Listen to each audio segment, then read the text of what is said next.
This is Tokyo, Japan. It is the most populous city in the world, with over 37 million residents. This is Red Rock, in Ontario, Canada, population under 900. No matter where you live on this wondrous planet, the amount of history in every meter of forest, desert, or ocean is unfathomable. If these walls could talk, if these lands could utter but a single story of what they've seen, we'd have tales to tell for generations to come. Join us as we embark upon a most ambitious project, the tale of world history, a past which we must truly understand before setting our gaze to the future. We will go back to World War I, the French Revolution, the African kingdoms, the Far East, ancient Greece and Rome, with lots of other stops along the way. But for now, our story begins here. The Earth. 85 million years ago. We believe this is when primates diverged from the rest of their mammalian ancestors, forming the family Hominidae, or hominids. This is when we begin to see apes and orangutans. The subfamily Hominini includes all of these except orangutans. About 8.5 million years ago, the Hominini would diverge from the Gorillini, which went on to become gorillas. 7.5 million years ago, early humans and chimpanzees, under the Hominini branch, would diverge from each other. Humans, as we know them today, evolved in different stages. The Auran, Sahelanthropus, and Ardipithecus were the first stages, up to 7 million years ago. Australopithecus would appear just 4 million years back. Some consider the Paranthropus, appearing 2.7 million years ago, the same genus. Tools, until around 12,000 years ago, the Paleolithic era, or Old Stone Age, encompasses 99% of our technological prehistory. Early humans lived in small tribal societies, hunting and foraging for food, and beginning to use fire to cook and see in the dark. Members of the genus Homo would evolve during this period, leading to Homo sapiens. Around the Middle Paleolithic, from around 300,000 years ago, we start to see primitive works of art and spiritual practices involving the dead. As they were primarily nomadic, humans would travel from place to place, looking for new food sources. This eventually, over thousands of years, brought us all over the world, according to the Out of Africa theory. Around 12,000 years ago, though, there would be a shift in human society, a shift that changed everything. The Neolithic Revolution, also called the Agricultural Revolution, saw humans begin to domesticate plants and animals, and would transition from their nomadic lifestyles into ones more sedentary. There are numerous theories about how this occurred as well, such as the hilly flanks hypothesis, which states that agriculture began in the hilly flanks of the Taurus and Zagros mountains. Other theories claim that agriculture was developed to create surpluses of food, in order to display power or dominance. The Neolithic Revolution had deep effects on human society. The somewhat egalitarian groupings of the past were replaced by a social hierarchy. The surplus of food made possible by agriculture led to more population. Not everyone was needed to produce this food, so many became full-time soldiers, craftsmen, and administrators. Priests and other spiritual leaders were often near the top of the hierarchy. Physical health suffered as well. Less activity was bad on its own, but close proximity to animals caused pathogens to jump from species to species, leading to widespread diseases. Neolithic humans were also plagued by vitamin deficiencies and poorer dental growth. This agricultural revolution is the basis for sedentary society, population growth, division of labor, and social stratification, all of which are still visible in our current society.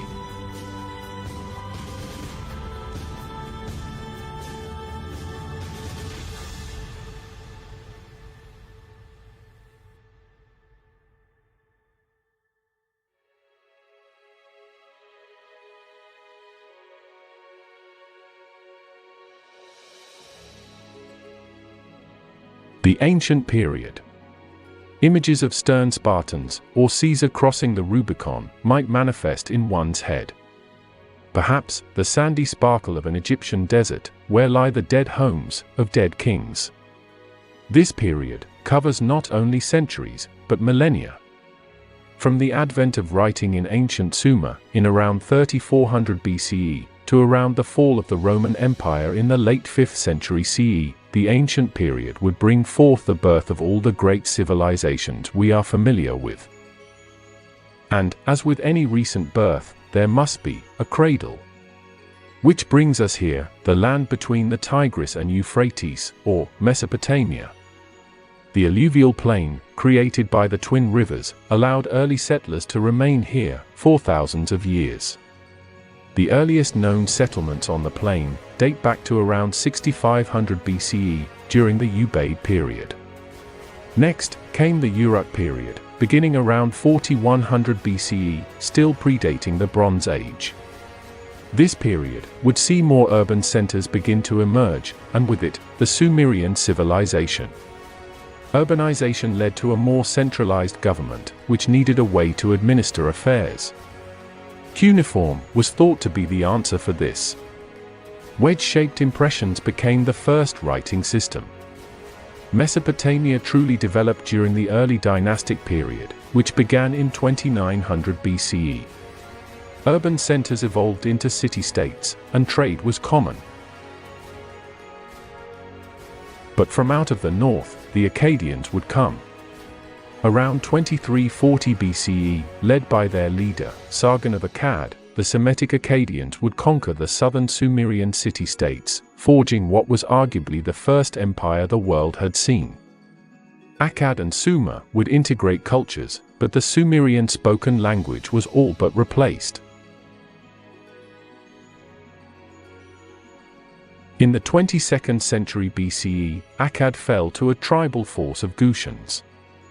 They were known for hit-and-run tactics and were viewed as less civilized. With the empire's demise, the Gushans had no wherewithal to rule, and vanished within less than a century. And the old would rule once more. Around 2112 BCE, the Neo-Sumerian Empire was established under Anamu, extending into Upper Mesopotamia. This period is associated with a Sumerian Renaissance. This ended when Elamites from the east sacked the influential city of Ur. Out of Babylon, an Amorite city in the west, grew another empire. In 1792 BCE, Hammurabi would rule this small expanse of land, and conquer all of southern Mesopotamia, creating the first Babylonian empire, the Code of Hammurabi becoming his most popular legacy. The empire would be short-lived, as after Hammurabi's death, the Hittites out of Anatolia would sack Babylon in 1595 BCE. This resulted in the Kassite people taking control of the Babylonian Empire. They would control the region for nearly 500 years, the longest of any dynasty. Unlucky for them, their time was up, along with numerous other civilizations. The Bronze Age collapse occurred in the 12th century BCE, along with attacks from the Assyrians in the north, and Elam in the east. This set up the Assyrians to take control of the entire Mesopotamian area in 911 BCE, along with Persia, Judah, and Egypt. This would be known as the Neo-Assyrian Empire, the furthest spanning empire the world had seen. They were hardened soldiers, and experts at war, especially siege. Battering rams would be frequently used, along with sapping techniques. Their engineers would create makeshift pontoons and bridges to cross bodies of water, and even used flotation devices for their soldiers. Centuries later, in 626 BCE, Babylon would revolt, and crown a new emperor, creating the Neo-Babylonian Empire, also known as the Chaldean Empire. Within a few years, after forging an alliance with the Iranian Medes, Babylon defeated the Assyrians, and controlled much of their territory. Their most famous ruler, Nebuchadnezzar II, would be known for the destruction of Jerusalem in 587 BCE and the ensuing Babylonian captivity. On a lighter note, his hanging gardens of Babylon apparently look delightful. This lasted until an unstoppable force would take over the entire Near East, as far as the Indus Valley, establishing an empire in 550 BCE. Exalted as a messiah, King Cyrus of the Achaemenid Empire would free the Jews from captivity and was viewed as quite tolerant. This empire would be most famously known for their constant wars with the Greek city-states. Their mausoleum of Halicarnassus would become one of the 7 wonders of the world.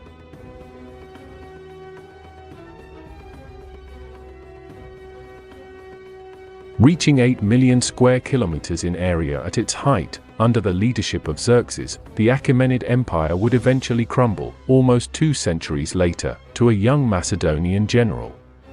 Taking over from his murdered father, Philip of Macedon, Alexander brought his unified Greek and Macedonian army to the rocky Persian landscape and defeated Darius III, last emperor of the Achaemenids.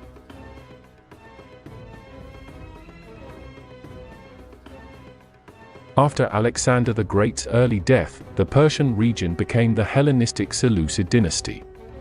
Native Persians would eventually retake the region in 247 BCE, under the Parthians, which would be the third Iranian empire, after the Medians and Achaemenids.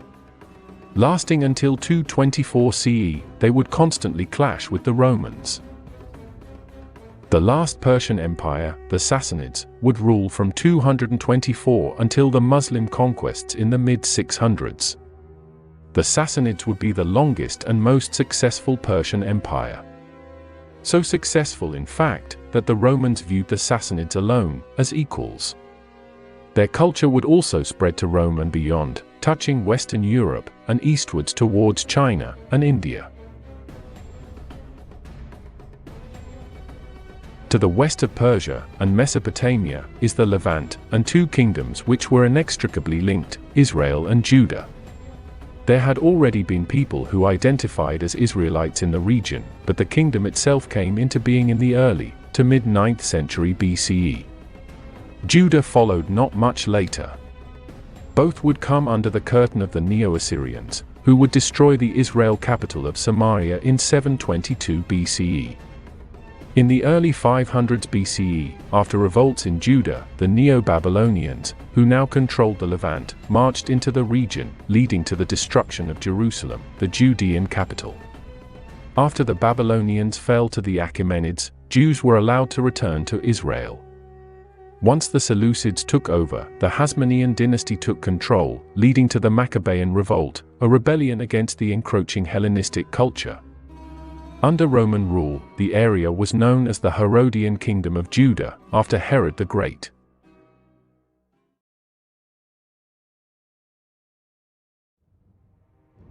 Phoenicia was a civilization that began on the coast near present-day Lebanon and Syria, but would eventually spread because of its maritime trade across the Mediterranean. Their greatest legacy would be Phoenicians from Tyre, settling in northern Africa, establishing the city of Carthage in 814 BCE. Carthage would become the heart of the Phoenician civilization after Tyre fell. Most of the western Mediterranean was under Carthaginian control, and would have a fierce rivalry with the Roman Republic, leading to the Punic Wars. After the third and final Punic War, in an act of domination, Rome obliterated Carthage, their territory, becoming Roman.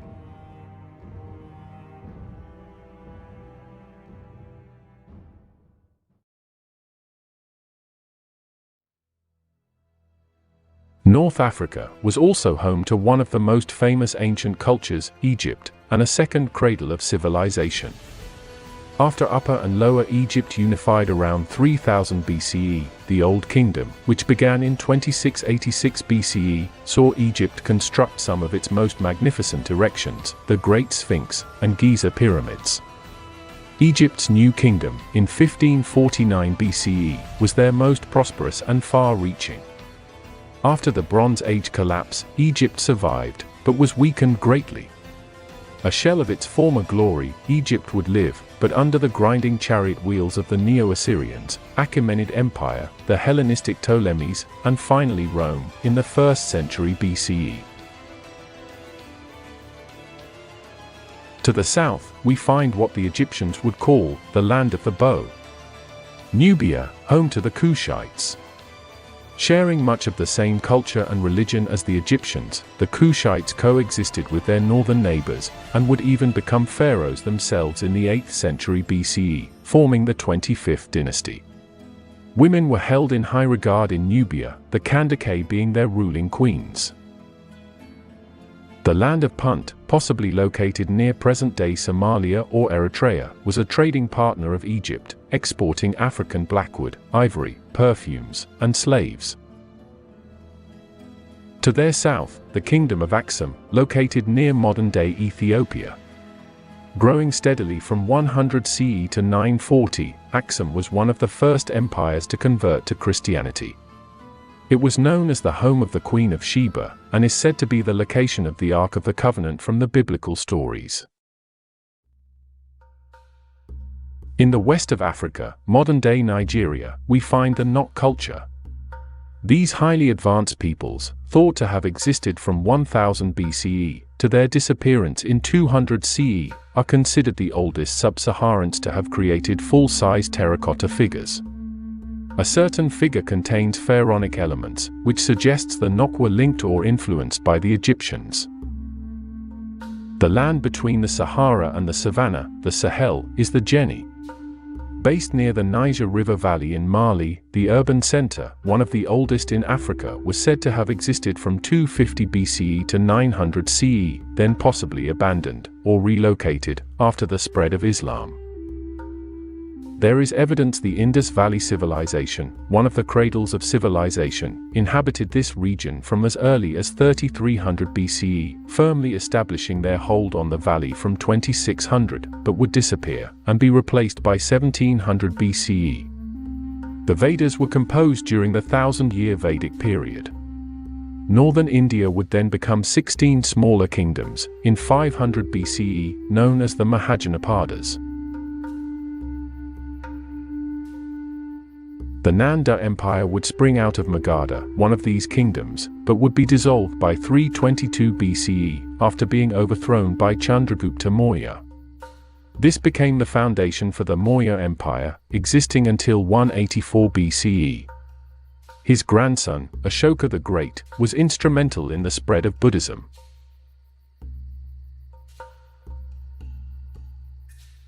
During the Middle Kingdoms period of India was the Gupta Empire, which was responsible for a golden age for Indian culture and sciences.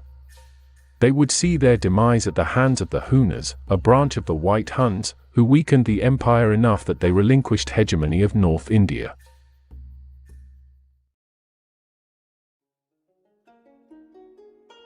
The Yellow River Valley, in China. This area can claim a fourth cradle of civilization, and last of the Old World. In Chinese history, these people would be called the Xia, China's first dynasty, ruling from 2070 BCE until 1600 BCE. Some scholars debate these dates, and claim the Xia are the Eritu culture, which was dated back to 1900 BCE. The Shang dynasty would follow in 1600 BCE, until around 1046 BCE. They would be China's second dynasty, but the first historians agree upon. Afterwards, they were conquered by the Zhou dynasty in the west, claiming legitimacy through the Mandate of Heaven, and who would expand into the Yangtze River region. While this dynasty ruled longer than any other, almost 800 years, power would slowly become decentralized, leading to the spring and autumn period, which would see the Zhou move their capital east to a safer location, and become the Eastern Zhou. China would break apart into hundreds of smaller states, each with a warlord ruler.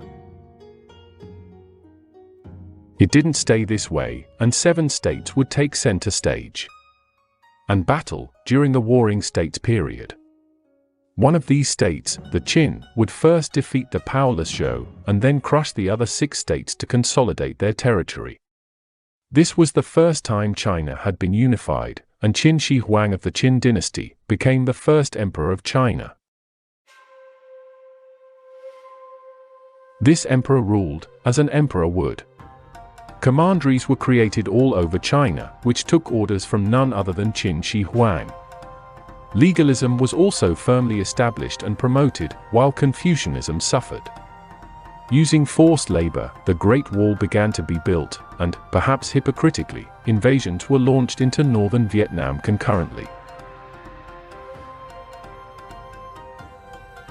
After the emperor's death, the Han dynasty would eventually take power, from 202 BCE until 230 CE, with a brief few years of the Qin, when the throne was usurped.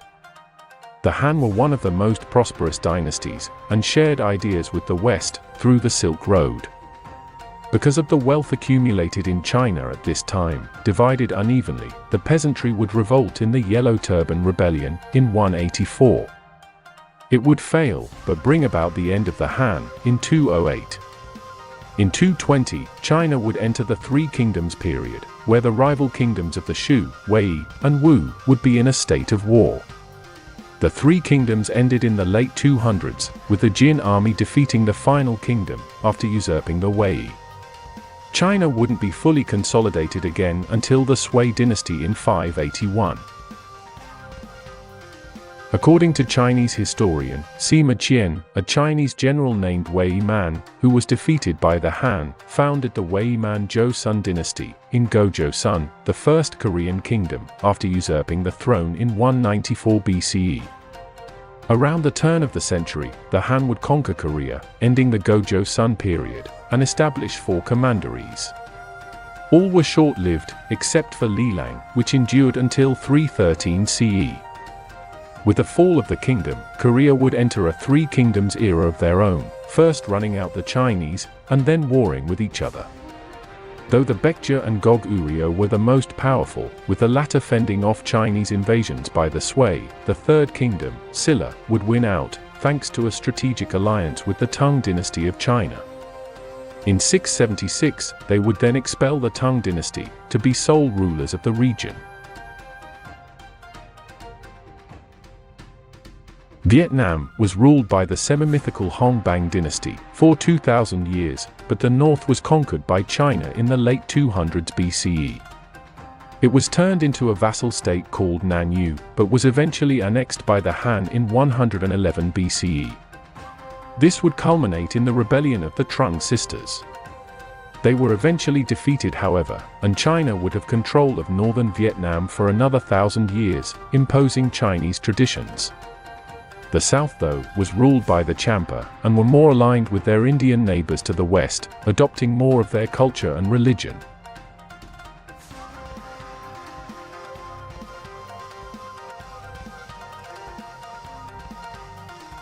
In the 4th century BCE, the Aoi peoples immigrated from mainland China and Korea to Japan, overwhelming the Neolithic hunter-gathering Jomon peoples. In the Kofun period, lasting from 300 to 538 CE, the small state of Yamato would extend their power across Japan. They would be in close contact with the mainland, and be heavily influenced by China.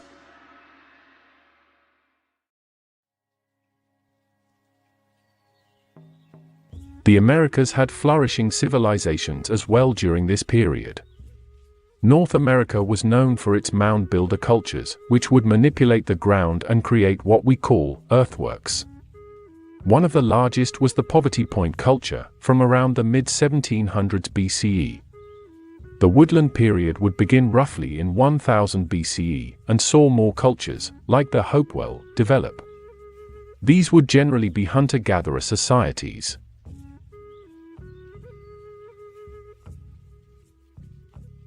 In Mesoamerica, the Olmec grew to be the first true civilization, dating back to around 2500 BCE.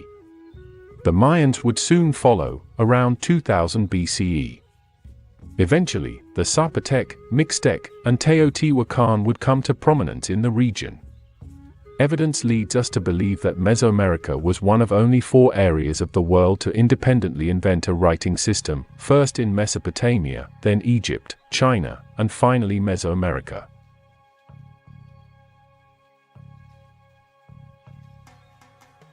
In South America, the Norte Chico, the first of the Andean civilizations, would be regarded as the first in all the Americas as well, developing around 3500 BCE. Built off of fishing communities, there isn't much known about this specific society, or most of the Andean civilizations, especially in the ancient period. One area we have extensive records of is Europe. Minoan Crete. This civilization is acknowledged by scholars to be the oldest civilization on the continent, going back to 3600 BCE. Their urban centers would begin to develop around 2000 BCE, but would start to decline and would eventually be overrun by the Mycenaeans, from mainland Greece. The Mycenaeans themselves would be victims to the infamous Bronze Age collapse, around 1100 BCE, leading to the Greek Dark Ages, which saw the abandoned or destroyed palaces of the Mycenaeans scattered about within a depopulated Greece. Greece's Archaic Age would begin around 750 BCE, until the invasion of Xerxes and the Persians, in 480 BCE. This period would see the rise of Greek city-states, and less power was wielded by aristocrats and oligarchs. Solon, a statesman from Athens, laid the foundation for Athenian democracy, and Sparta would adopt the Spartan constitution. In the wake of the failed Persian invasion, Greece entered a classical age, where the Greek city-states formed an alliance, called the Delian League. This is what allowed the city-state of Athens to thrive, and rival Sparta, head of the Peloponnesian League, leading to the Peloponnesian Wars. Though only lasting from the 400s to 300s BCE, the classical era would be the most familiar period of Greek tradition. It is regarded as the foundation of many Western cultures, with influences from literature, theater, architecture, philosophy, and science. The end of the classical period came when Philip of Macedon conquered Greece, but was subsequently murdered. His son, Alexander of Macedon, would take the mantle of the Greek and Macedonian army and lead it against the Persians, putting an end to the far-reaching Achaemenid Empire. With his untimely death in 323 BCE, the Hellenistic Age began, which saw Greek culture flourish within the empire Alexander had forged, from Macedon to India. This Hellenistic period would last for around 300 years. In 146 BCE, the Roman Republic defeated Greece at the Battle of Corinth, beginning what would be over 1,500 years of Roman rule over Greece. With the Parthians expelling the Seleucids in the east, only Egypt under the Ptolemies kept the Hellenistic period alive. That would end as well, however, after the Battle of Actium in 31 BCE and the taking of Alexandria. From kingdom to republic to empire, Rome, along with Greece, would make up the core of classical antiquity, and the Romans would adopt much of Greek culture. The city of Rome would be founded in 753 BCE by the mythical Romulus and Remus, the former going on to become the first king. This was an elective monarchy. In 509 BCE, Rome switched into a more representative republic, based on democracy. There was a constitution, and checks and balances within the governing bodies. Their conquest of the Mediterranean was slow, but after destroying Carthage in the final Punic War, they controlled the entire region. In 27 BCE, with Augustus declaring himself emperor, the republic perished, leaving way for autocratic rule. Rome would eventually turn into a military dictatorship. This led to more territory, as evidenced by the span of the empire during Trajan's rule, but it also led to more revolts. The crisis of the 3rd century saw the Palmyrene Empire break away in the east, and the Gallic Empire break away in the west. Though both were reconsolidated, it would lead to the Tetrarchy, and Diocletian separating the Roman Empire in two, creating the Eastern Roman Empire. Eastern Emperor Constantine would found the capital at Constantinople, and in 313, proclaim Christianity as a legitimate religion. Rome would be known for its advances in infrastructure, constructing public baths, gyms, and theaters. Their aqueducts would be second to none. The wealthy would live in large villas, often in the countryside. All this would soon crumble.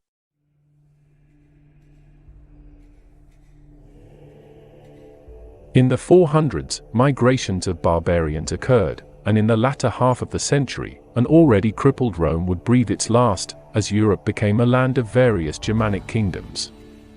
This would lead into a Middle Ages, which saw Europe become a stunning amalgamation of Greek and Roman, Christian, and Germanic culture. Nomadic societies and so-called barbarians were powerful in their own right. The Huns were thought to have originated in Kazakhstan and would frequently invade Europe across the Danube. Attila the Hun was the most famous of these, reaching Rome's doorstep, but turning back. The Celts were a loose group of tribes residing in Europe, and would expand to occupy most of Europe, along with Ireland and Britain. They would slowly disappear on the continent because of the Germanic migrations that occurred in the 2nd to 5th centuries, but stayed on the British Isles. Near the end of the migration period, the Isles would see an invasion of their own. The Germanic tribes of the Angles, from Anglia, the Saxons, from around where Saxony is today in northern Germany, and Jutes, from Jutland, or modern-day Denmark, would settle in Britain. They would take control of the south of the island, and merge into the Anglo-Saxons. Calling themselves the Englisk, the word English was formed.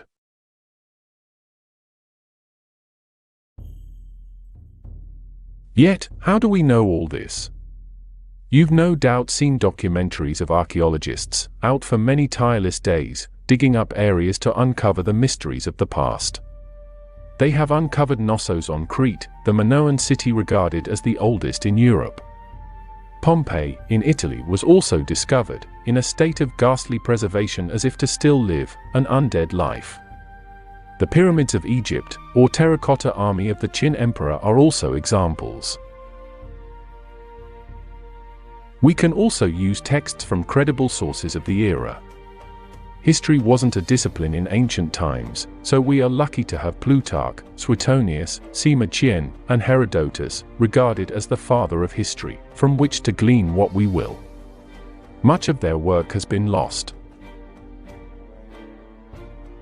Now that we've heard these civilizations' different stories, it's important to go through some of their similarity. The most ubiquitous one is the development of religion. All of our civilizations found answers and meaning by worshipping different gods. Most were polytheistic, and while many would be the same religion as their neighbors, they would often worship a different god within the pantheon. Temples would be built, and sacrifices, including human, were made. As time went on, certain religions became more prominent, and still exist to this day. Hinduism around 2000 BCE, Zoroastrianism a bit later, Judaism in the 500s BCE, with origins over 1000 years earlier, Jainism in the 500s BCE, and Buddhism in the 400s BCE. In China, Confucianism, Taoism, and legalism would be three competing ideologies. In the West, Alexander the Great's conquests would see the Hellenistic world adopt much of the Greek philosophical teachings of Plato, Aristotle, and Socrates. Each civilization would also attain more tangible successes. The ancient Egyptians would be known for their durable ships, such as the Khufu ship, and lighthouses. Their engineering skills would also translate to more magnificent constructs. Utilizing the ramp and lever, they would go on to create a true wonder of the world. In Persia, the Qanats allowed water to be transported over long distances in their dry climate. In the East, the Indus Valley civilization would perform plastic surgery, cataract surgery, and make advancements in math and astronomy. China would as well, producing the first confirmed comet sighting back in 613 BCE. They would also excel at herbal medicine and acupuncture. In Europe, Greece was home to numerous inventions, like the gear, screw, and water organ. Many of these, like in the modern age, were created as a result of war, such as the torsion catapult. Rome would boast perhaps the greatest repertoire of technologies during their height. This could be due to their accumulated knowledge from the Etruscans, Celts, and Greeks. Their roads, aqueducts, and dams were the most sturdy of their time. These civilizations would also mimic each other when it came to war. These were all sedentary societies. That means they were predominantly based on agriculture. Agriculture meant an increase in population, leading to a division of labor. Not everyone had to work the farms. This led to a professional class of fighters and military specialists. The days of a tribesman early morning hunting and late evening skirmishing were no more. Division of labor also meant more people were able to pursue the arts.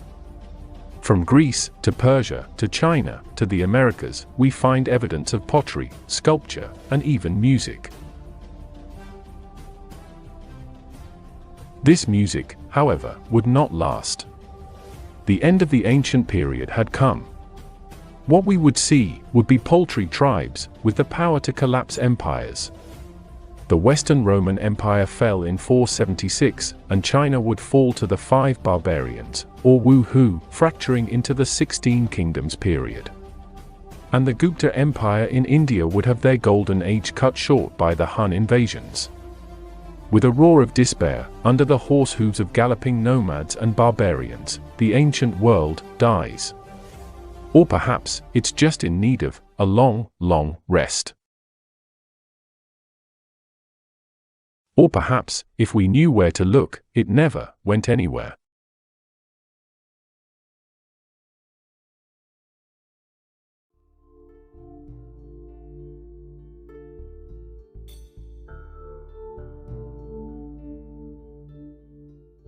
After grave calamity, the world slumbers. The old world's most powerful empires have fallen, or are, perhaps unluckily, in the process of a long and arduous death. The Far East sees China fragmented, and India's Gupta Empire, a golden age, has come to an untimely end. The Persian Empire, the dominant force in the Middle East and Central Asia for centuries, is about to change forever. In Europe, barbarian tribes inherited the earth from the fallen Roman Empire. Rome's successor to the east was strong, but internal conflicts and attacks from all sides saw the Byzantine Empire fail to make it out of the post-classical era.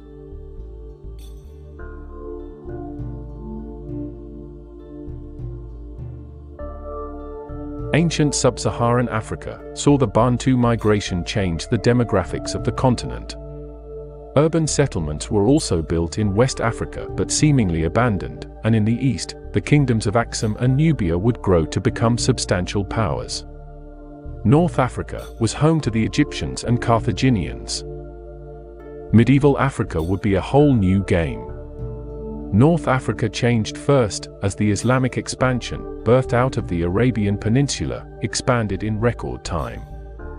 By the mid-600s, a caliphate was established over the Sahara, and Islamic influence would shift southwards. This would leave sub-Saharan Africa split between Christian, Islamic, and traditional animist belief systems. Though Christianity was on the continent centuries longer in Ethiopia, Islam became prominent in both the east and west, mainly due to trade. In West Africa, Islamic traders would have an influence on those who lived in the Sudan and Niger River Valley. The Trans-Sahara trade route was one of the most extensive in medieval times, and helped West Africa develop rich Islamic empires. The first major one was the Ghana Empire, lasting around 800 years, and saw the creation of numerous urban centers. The introduction of the camel into West Africa made trade easier and more regular. The Ghana Empire would become a vassal state, and replaced with the Mali Empire in the early 1200s. The kings of this empire were called Mansa, the most famous being Mansa Musa, who is thought to be one of the richest men to have ever lived. This was all thanks to the trans-Saharan trade. Timbuktu was an important city in this empire. The Mali Empire would eventually fall, and the Songhai would become the hegemonic power in the region. While not originally a Muslim empire, the Songhai would blend African animist beliefs with Islam. They surpassed the Mali Empire in terms of wealth, area, and power, but would fall to gunpowder technology from Morocco in the late 1500s.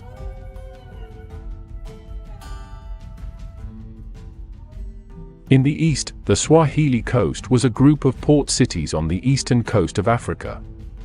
Originally Bantu, the Swahilis, which translates to people of the coast in Arabic, would operate in the Indian Ocean trade, and would exchange various luxury items like porcelain, silk, and slaves. In Africa's south, there were traditional African societies which would also participate in this trade, such as the city of Great Zimbabwe, known for its impressive walls. Apart from the emergence of Islam, Africa would remain relatively stable and autonomous during its medieval period, as Europeans fought futile wars amongst themselves and the Middle East.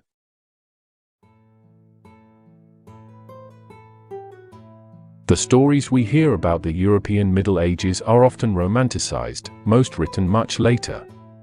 Tales of sword and sorcery often take place in medieval settings, even in real places, such as England, but the Middle Ages in Europe, which is usually separated into three parts, was much more mundane.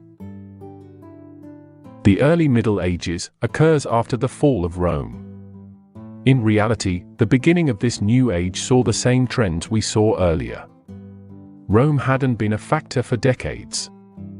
And we see continued deurbanization and a decline of population in general. Trade decreased, and barbarian migrations continued. Most notably the Viking expansion from the north, and the Magyars from the east. Even though this period was later termed the Dark Ages, it was not devoid of culture or advancements. Culture was quite complex, as there would be a mix of barbarian, Roman, and Christian traditions.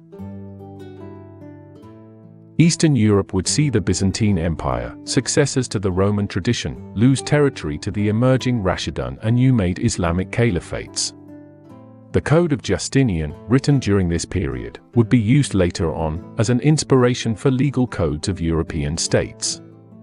The loose confederation of the Kievan Rus would be Christianized by the Eastern Orthodox Church and are regarded as the foundations of the Russian state. The Byzantine Empire would reach its peak during the Macedonian Renaissance of the 9th to 11th centuries, as they attempted to organize their knowledge, compiling books and manuals of military and governmental affairs, and encyclopedias. In the West, year 800, the Frankish king Charlemagne would found the Carolingian Empire, what was to be a Christian revival of the Roman Empire. It would soon become divided after his death, eventually developing into different states.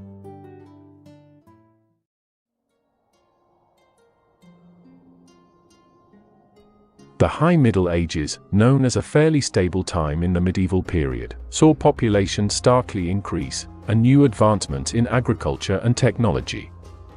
This can be attributed to a slight warming in the North Atlantic, leading to the medieval warm period. This increased crops, leading to a boom in trade. Society at this time was structured in a feudal and manorial system. Feudalism is a complex subject on its own, but in simple terms, it's the political relationship between a king and his vassals. These vassals are generally nobles, and the king grants them land in exchange for military service offered by their knights. Manorialism deals with the relationship between the noble and those who tend to this land, called villeins or serfs. They were allowed to live on the land, but had to provide labor for the knights and nobles, often in the form of producing goods from the farms.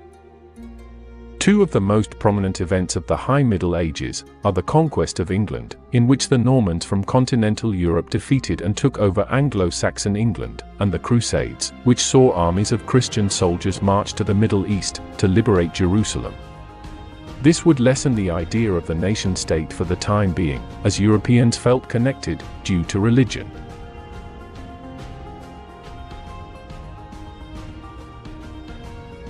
Literature was filled with stories of chivalry and courtly love. These are concepts we tend to associate with the Middle Ages. Scholasticism was a philosophy that would dominate the High Middle Ages, and even later until the Renaissance. It was a way to learn using the methods of the ancient classical era philosophers, mixed with Christian theology. Originating from the monastic tradition, this method of learning would be more open to reason and learning. Both would eventually fall out of favor in the early modern era. Near the end of this period, architecture changed as well. Beautiful Gothic buildings would be constructed, a contrast to the classical Romanesque architecture that was prevalent in the early Middle Ages.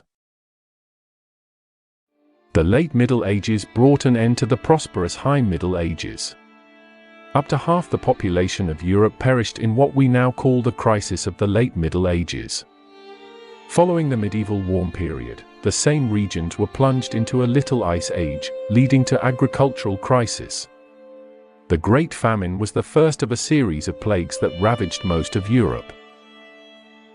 But the small continent would come into contact with death itself in the mid-1300s.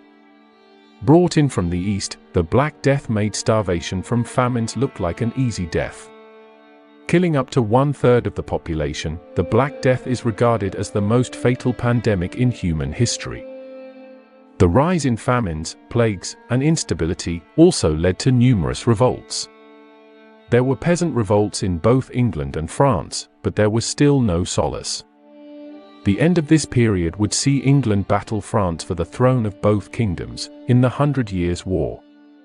The effects of this grim period of depopulation caused people to question the Church and their faith. These were major factors that would lead into Europe's next period.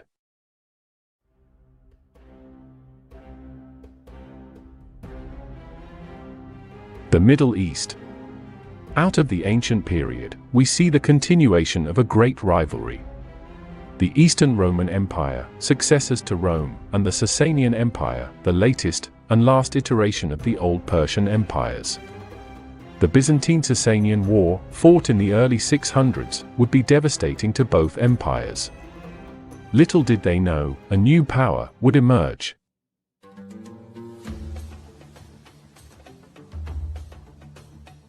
The rolling sands of Arabia. This is the home of the Bedouins, Arab tribes who originally lived in the Arabian Peninsula. United under a single mantle by Muhammad in Medina, the nomadic Bedouins, and those who succeeded their prophet, would expand into the Middle East and North Africa, taking huge chunks of land from the Byzantine and Persian empires. The initial expansion resulted in the Rashidun Caliphate, and then the Umayyad Caliphate.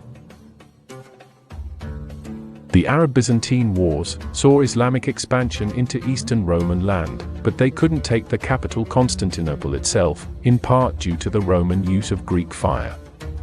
The Muslim army would succeed in conquering Persia though, leading to the end of the centuries-old empire.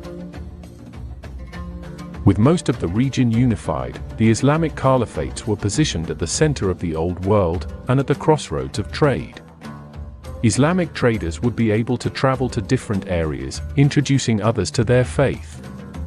This also was a boon economically as well. Traders and explorers would bring back knowledge and inventions to the Muslim world, and mixed with the sources from places they had conquered, like Egypt, they would experience a golden age.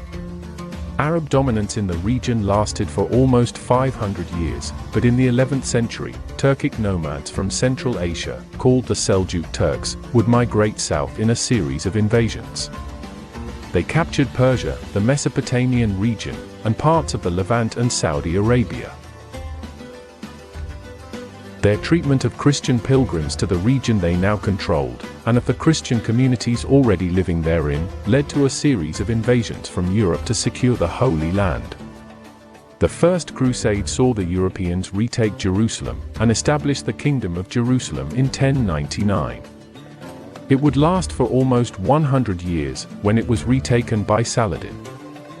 In the 1200s, the Middle East would be beset by other invasions. Out of Central Asia, another even more ruthless peoples would invade the Middle East, sacking Baghdad, and reaching the Egyptian border. These Mongols retreated soon after, but the discord caused the Seljuk Turks to be deposed. The emerging Turco-Mongol peoples in the late 1300s saw Timur invade the region soon after. By the end of the period it was the Ottomans, another Turkic people, who would be in control of Western Asia.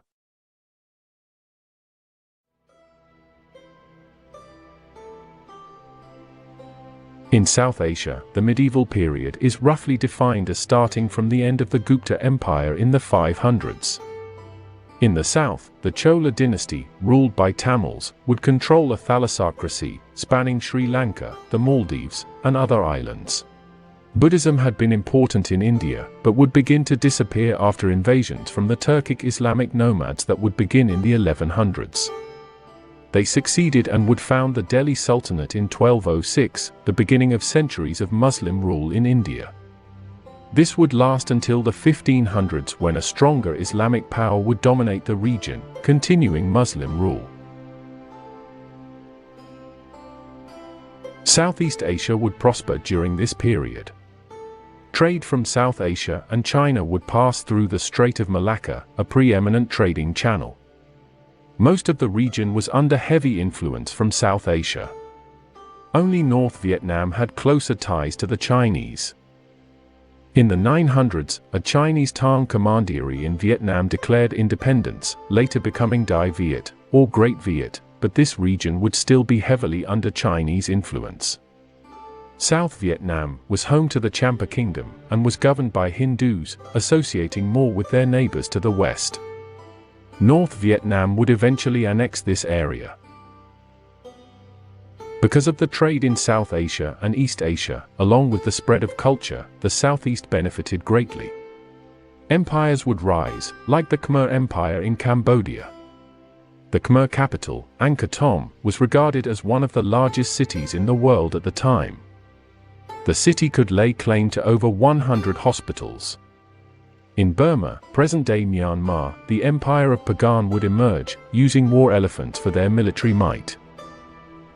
Indonesia would be home to the Srivijaya, a Malay thalassocracy, which became quite a powerful empire from their control of the Sunda Strait, a crucial trading route in between the islands of Java and Sumatra, and the Strait of Malacca. It was during this period we believe Indonesian sailors traveled across the Indian Ocean, settling in Madagascar, off the coast of Africa. Changes on the continent, mainly due to the Mongol invasions, had consequences for these Southeast empires. The Cambodian Khmer Empire would be replaced with the Siamese Ayutthaya Kingdom, and Indonesia's Srivijaya was taken over by the Majapahit, a Hindu empire from Java, and later on by the Malacca Sultanate. Just to the north, the Chinese would benefit from increased trade, and became the foremost power in the region, and arguably the whole continent. Japan and Korea would voluntarily adopt Chinese culture. They brought in aspects of Confucianism, Buddhism, and centralized government and bureaucracy. The short-lived, but important Sui dynasty, patched up and unified China again, and the subsequent Tang and Song dynasties took China to its greatest heights seen until that time. They would become the world's top economy at that point, 3 times larger than all of Europe during the 1100s. The first recorded chemical formula for gunpowder was also created here, along with gunpowder weapons, like the fire lance. During the Tang dynasty, China became increasingly involved in foreign affairs. They wanted to secure more of the Silk Road, so expanded westwards. Encroaching into Central Asia, they would come into conflict with the Abbasids, the third Islamic caliphate to succeed the Prophet Muhammad, who halted this expansion. Chinese prisoners from this battle are said to have brought paper-making technology to the Arab world. The An Lushan rebellion also hit the Tang hard, bringing about the death of perhaps millions. The Tang would fall in 907, leading to a civil war known as the 5 Dynasties and 10 Kingdoms period. It wouldn't last long, and the Song dynasty would form in 960, and consolidate China by 979.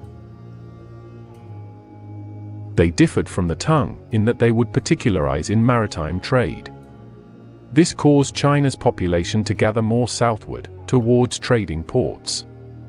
With ships reaching Arabia, India, and the neighboring regions to the south, China's economy continued to expand. Deeply devoted to their economy, the Song began using machines to produce products, with coal as a power source. These advances in the 11th and 12th centuries are regarded as an industrial revolution. Because of their focus on the economy, their military grew weaker, leaving them open to invasions to the north, by the Jurchen, ancestors to the Manchu. By the 13th century, China was divided once again, with the north fragmented, and the Song to the south. Civil war broke out between the rival states, leaving China a prime target for the Mongols, eventually being annexed by the nomadic hordes. By 1279, the Yuan dynasty, under the Mongols, had control of China and Korea. Japan would be able to escape this fate, however. With the Mongols in control, they made China more open to the West. The famous Venetian explorer, Marco Polo, would visit, detailing his travels on the Silk Road. Soon after, less than 100 years since its founding, the Yuan dynasty was deposed in a series of revolts known as the Red Turban Rebellion. In their place, the Ming dynasty took power in 1368. They would be the last ethnically Han Chinese dynasty. Early on, the Yongle Emperor constructed a naval fleet, and sent them on expeditions to the west, under the guidance of Admiral Zheng He. After this brief period though, the Ming would isolate themselves from the West for hundreds of years. Korea and Japan continued to have links with China, although not as much as earlier in the period. The Korean Emperor, Sejong the Great, created Hangul, or the Korean alphabet in 1443, replacing Chinese characters, and creating a unique and intuitive writing system. Japan had just gone through the Heian period during its classical era, where it tried to distance itself from Chinese culture. Medieval Japan took things to an all-new level. The Kamakura period followed the Heian, and saw the establishment of the first shogun, Minamoto no Yoritomo, in 1192. Japanese samurai would become common during this time of Japanese feudalism and decentralization. The Kamakura period would fall in 1333, as the shogunate was destroyed, and imperial rule restored under Emperor Go-Daigo.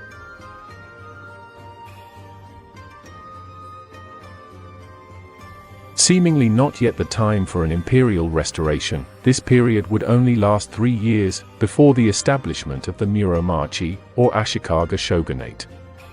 The Muromachi period was first marked by division by those who still supported the emperor. This led to the Warring States period, also called Sengoku, a near century of constant civil war and social unrest. In 1573, the Muromachi shogunate would end, when Ashikaga Yoshioki, the last shogun, was driven out of Kyoto by Oda Nobunaga, a powerful daimyo feudal lord, and head of the Oda clan.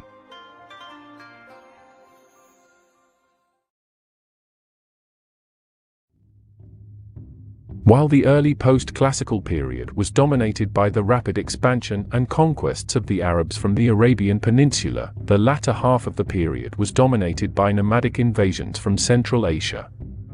The most famous and powerful of these were the Mongols. The beginnings of the empire were humble. In the steppes of Mongolia, tribes were united to form a more powerful entity.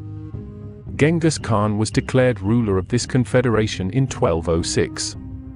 Creating an empire that extended from Central Europe to the Sea of Japan, southwards into South Asia, and eastwards into the Levant and Arabia, the Mongol Empire would have control of almost 18% of the planet's total land area, only second to the infamous British Empire that would form centuries later. The Mongol hegemony in Eurasia would bring about what historians call Pax Mongolica, a period of stability where trade was regulated, along with exchanges of ideas and technology from the West and East. After Genghis Khan's death, there was some dispute over who his successor would be. Kublai Khan, one of Genghis Khan's grandchildren, would end up being next in line, although he was not recognized by the whole tribe. By Kublai's death in 1294, the empire was fragmented into 4 separate khanates: the Golden Horde in the northwest, which would become Turkicized, the Chagatai Khanate in the west, which also became Turkicized, the Ilkhanate in the southwest, and the Yuan dynasty, which ruled over China, founded by Kublai Khan prior to his death. While the Mongol Empire demonstrated the interconnectedness of the Old World, by their running of the Silk Road, the trading route had always served to keep major powers within distance. This wasn't always a blessing. Just as trading goods passed along the route from city to city, so too did diseases, often deadly. It's thought the plague of Justinian entered Europe via the Silk Road. A major outbreak of the disease killed off a quarter of the Mediterranean population. A theory also states that the Mongols were behind the bubonic plague entering Europe. They would catapult diseased corpses into enemy towns in Crimea during sieges. Those who fled the town, specifically traders, would head to Constantinople or Italy, bringing the disease with them. Old world science often has a bad reputation when it comes to the post-classical period, thought as being 1,000 years of dark ages between the scientific advancements of classical antiquity and the Renaissance. But most of, if not all, of these regions advanced significantly. Africa gave rise to the kingdoms of the West and Swahili coast, each benefiting from two separate trading routes. The Islamic world experienced a golden age during this time, with knowledge from the East and from Western sources in the areas they conquered. Europeans also brought back much of this knowledge during the Crusades, which gave them access to more classical sources. Europe also experienced various periods of different renaissance during the Middle Ages. The East would highly modernize under the Chinese as well, making the post-classical period one of great progress, despite the seemingly constant setbacks. The ancient period saw just the beginning of minglings between these different empires, but the post-classical period saw the beginnings of globalization, for both its enrichment and detriment.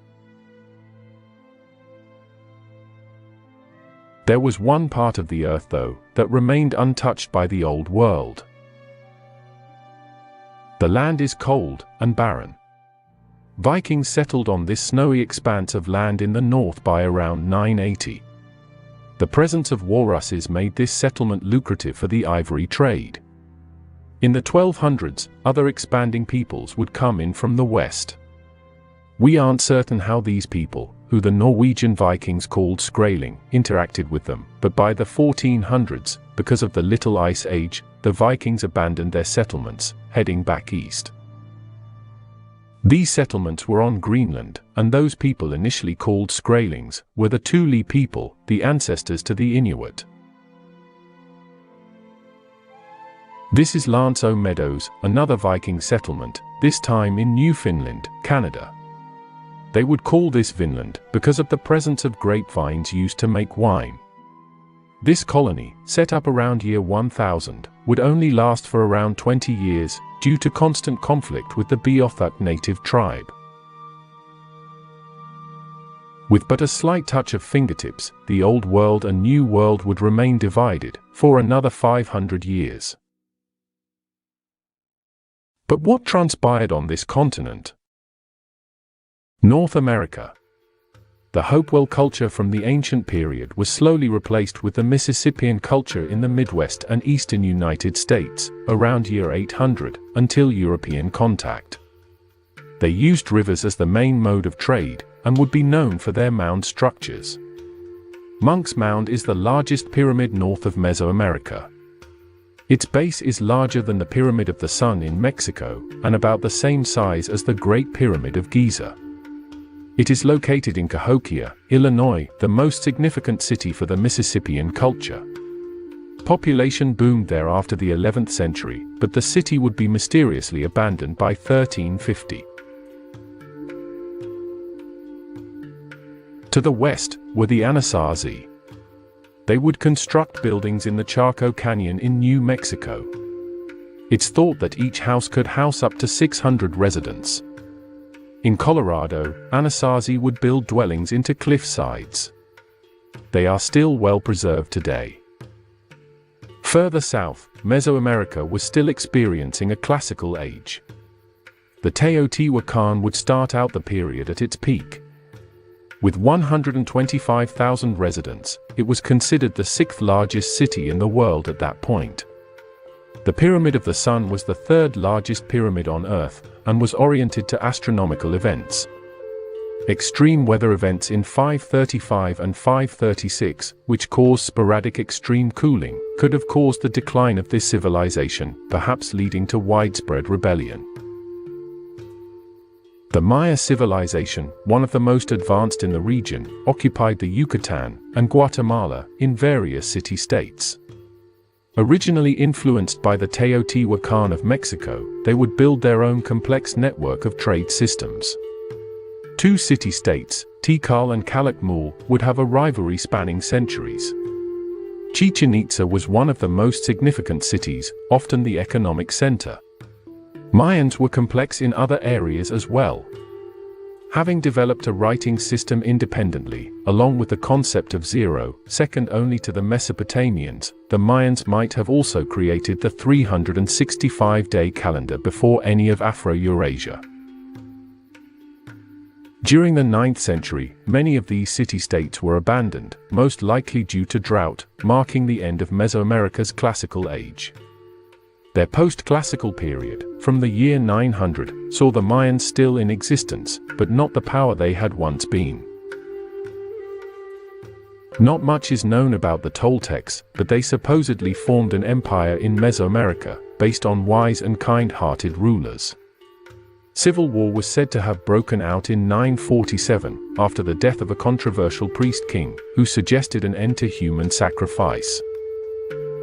Centuries later, in the 1300s, bands of religious radicals would raid areas of Lower Mexico. Claiming to be the rightful successors to the Toltec Empire, their number swelled, as did their territory. Known as the Aztecs, these bands of militaristic raiders and priests would use human sacrifice as a means of coercion and terror. They employed more advanced agriculture techniques, such as chinampas, irrigation, and terrace agriculture to support their growing population. In the 1400s, the Aztec center of Tenochtitlan allied with the Texcoco and Tlacopan to form the powerful Triple Alliance, also known as the Aztec Empire. This empire would take over the majority of Mesoamerica, making most city-states tributaries. By the mid-1400s, the empire would fight the Flower Wars, intermittent ritual wars fought with other city-states, the most famous being Tlaxcala. This would occur until the 1500s, when the Aztec Empire would be forever changed. In South America, the Andean region, which produced the most advanced American civilizations from the ancient period, continued to thrive in the post-classical era. Most of the regions east of the Andes were primarily inhabited by semi-nomadic tribes, although the Amazon River basin shows evidence of complex culture. The Andean civilizations were generally advanced and developed independently from Mesoamerican cultures. While they didn't have a writing system, they could rely on knotted strings, called quipu, to send messages or communicate over long distances. These long distances would be dominated by llamas, who were the main transporters of goods in the Americas, as they didn't have access to the horse or wheel. During the first part of this post-classical period, two Andean empires dominated the region. In northern Peru was the Huari, or Huari Empire, and to the south, also occupying parts of Bolivia, was the Tiwanaku Empire.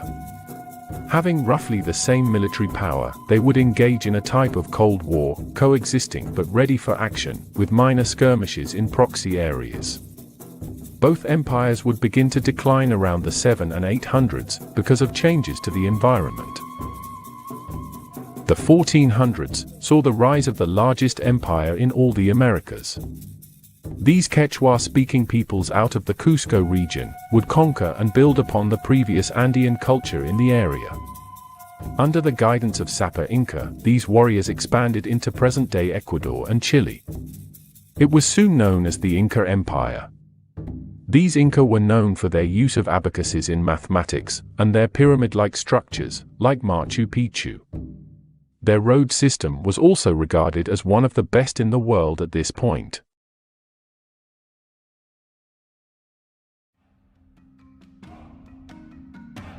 An ocean away from the Inca lies Oceania.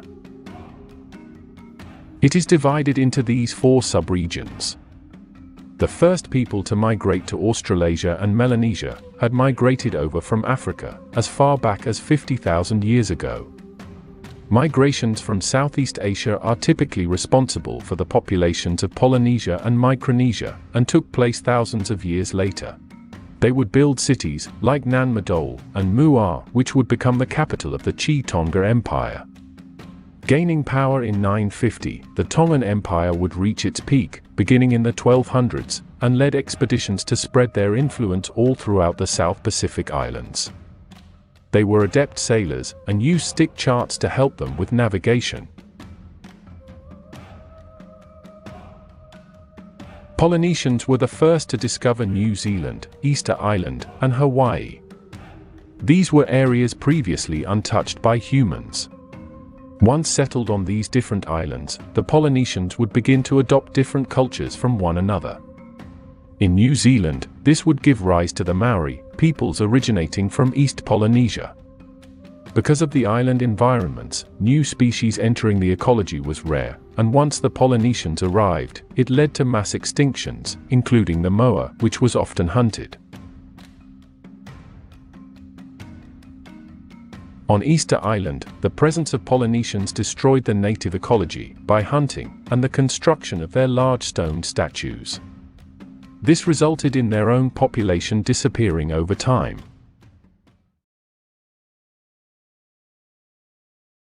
The 29th of May, 1453. The Ottoman Empire lays siege to the city of Constantinople. The Eastern Roman Empire's defenses had always been state-of-the-art. Alas, state-of-the-art for a period long dead. Using gunpowder technologies, after a 53-day siege, the Ottomans, under 21-year-old Sultan Mehmed II, would capture Constantinople, putting an end to 1,500 years of the Roman Empire. While nomadic tribes dominated the post-classical period, that era would end, giving way to a new age of gunpowder. The Byzantines, Delhi Sultanate, and Songhai had already felt its lethal touch. But these were just the first of many. The modern era was here.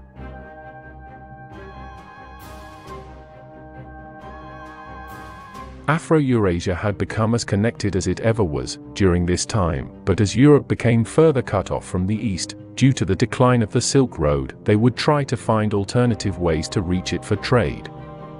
And this would set into motion what could never be undone.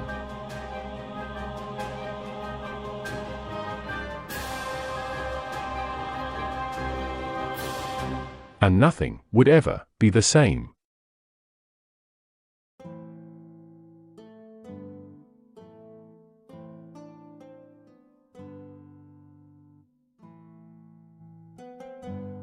After centuries of nomadic domination, the world is about to bend to a new master. The three Islamic gunpowder empires, the Ottoman Turks, the Safavids in Iran, and the Mughals in the Indian subcontinent, control Western, Central, and South Asia because of their new technologies. In Europe, a deeply tired continent emerges from the Middle Ages, with new realizations and new ambitions. During the post-classical period, Africa and the Americas produced some of the most advanced and successful societies on the planet, but not even they could prepare for what was to come. East Asia would begin to pursue isolationism from the West, near the end of the last period. In China, the Ming inherited the Song's advanced technical knowledge, but while the Chinese went through a period of industrialization, they would not go through a scientific revolution, meaning there was nothing to counter or challenge traditional belief systems. This could be responsible for what caused them to falter as arguably the world's leading civilization. While having invented gunpowder, it wasn't the Chinese, but the Europeans who invented the matchlock, creating the classic firearms that were so useful in warfare. Early on, the Ming would see large-scale urbanization. Cities like Nanjing and Beijing would swell in population and see the rise of private industries. More silk products were produced, along with cotton and paper. Smaller markets would focus more on food production. Before the Ming's isolation, they would actually have a very profitable trade system with the Portuguese, Spanish, and Dutch. This gave them access to silver, which they needed to back their paper money, which crashed by the mid-1400s, suffering from hyperinflation. Once the Ming became isolationist, silver would still find its way onto the mainland. This abundance of silver from the Spanish helped the Chinese economy survive. In the late 1500s, Japan would invade Joseon Korea, in what would be known as the Imjin War. China sent an army to protect Korea and themselves, and were ultimately the victors, but this left them stretched thin. To make matters worse, the Little Ice Age that affected the North Atlantic also affected Ming China, specifically their food sources. Trading partners cut off exchanges, and Chinese crops began to fail. Along with other natural disasters and widespread disease outbreaks, the Ming were deemed to have lost the mandate of heaven, and rebels would begin to stir. In a peasant uprising, Li Jicheng would succeed in overthrowing the Ming at Beijing, with the Chongzhen emperor committing suicide. Prince Daoguan, who would form the next dynasty though, allied with a former Ming general, Wu Sangui, and took Beijing themselves, forcing rebel Li Jicheng to flee the city, and establish the Qing dynasty. This dynasty wouldn't be ethnically Han, like the Ming, but Manchu. These Manchus were descended from the Jurchen, who invaded from the north during the Song dynasty last period. Establishing the dynasty in 1644, they would go on to be the most populous state in the world, and the fourth largest empire in history. They would administer Chinese affairs with a traditional Confucian style, and left most of the ethnic minorities to their own devices. This dynasty would survive this period, but fall in 1912. In Japan, the Sengoku period of civil war continued. The powerful Oda Nobunaga had just deposed the last of the Ashikaga shogunate, and went on a warpath to unify the country. In 1582, his dreams would almost escape him, but he lost something arguably just as valuable. Betrayed by one of his generals, Nobunaga was forced to commit suicide, or seppuku, at the Honnoji temple. His successor, Toyotomi Hideyoshi, took over the mission and succeeded, ending the strife-filled Sengoku period. He was the one who set into motion the Japanese invasion of Korea, which ultimately failed. After his death in 1598, and with the Toyotomi's credibility now in question after the failed invasion, Tokugawa Ieyasu would challenge his son, Toyotomi Hideyori. This came to a head in 1600, at the Battle of Sekigahara, where Tokugawa was victorious, and was proclaimed shogun of the new Tokugawa shogunate, in 1603. This marked the beginning of the Edo period, which saw the shogun rule from the Edo Castle, in the capital of Edo, former name of Tokyo. It was a feudal system like the other shogunates, with a strict hierarchy, previously established by Toyotomi Hideyoshi. The feudal lords of the Tokugawa clan ruled, with their warrior class of samurai underneath, a similar system to Europe. Farmers and artisans were ranked below them. The Tokugawa would close off the island country from foreigners with its Sakoku policy, which also kept commoners from leaving. Literacy rates rose during this time, although this could be attributed to other factors. In the smaller areas of Japan, the daimyo feudal lords would often also train in the fighting arts and be samurai. By the same token, samurai could also be the proper lords of their region. Daimyo would forge alliances by exchanging relatives, and daimyo families would stay near Edo Castle, to ensure loyalty. Because of the strict hierarchical system, there would often be dissatisfaction and conflict. But interestingly enough, not in the way one would expect. Instead of peasant uprisings, it was the samurai and daimyos who were cut short. With fixed tax rates and rising inflation, taxes collected by landowners would be worth less and less, leading to angry nobles and angry samurai. The system would still be maintained though, and the Edo period would last for over 200 years.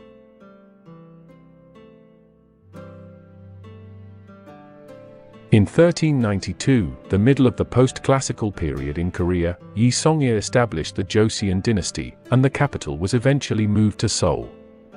King Sejong the Great, the fourth king of this dynasty, was responsible for replacing Chinese characters to create the Korean alphabet. The Japanese invasions of Korea would occur in the late 1500s, but how exactly did they fail? The answer was this man, Admiral Yi Sun-shin.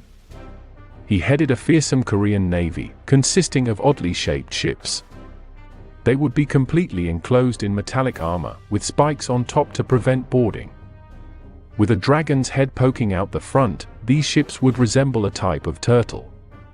These turtle ships, called kobuksun in Korean, were also fearsome offensive weapons, capable of firing at least 5 different types of cannon.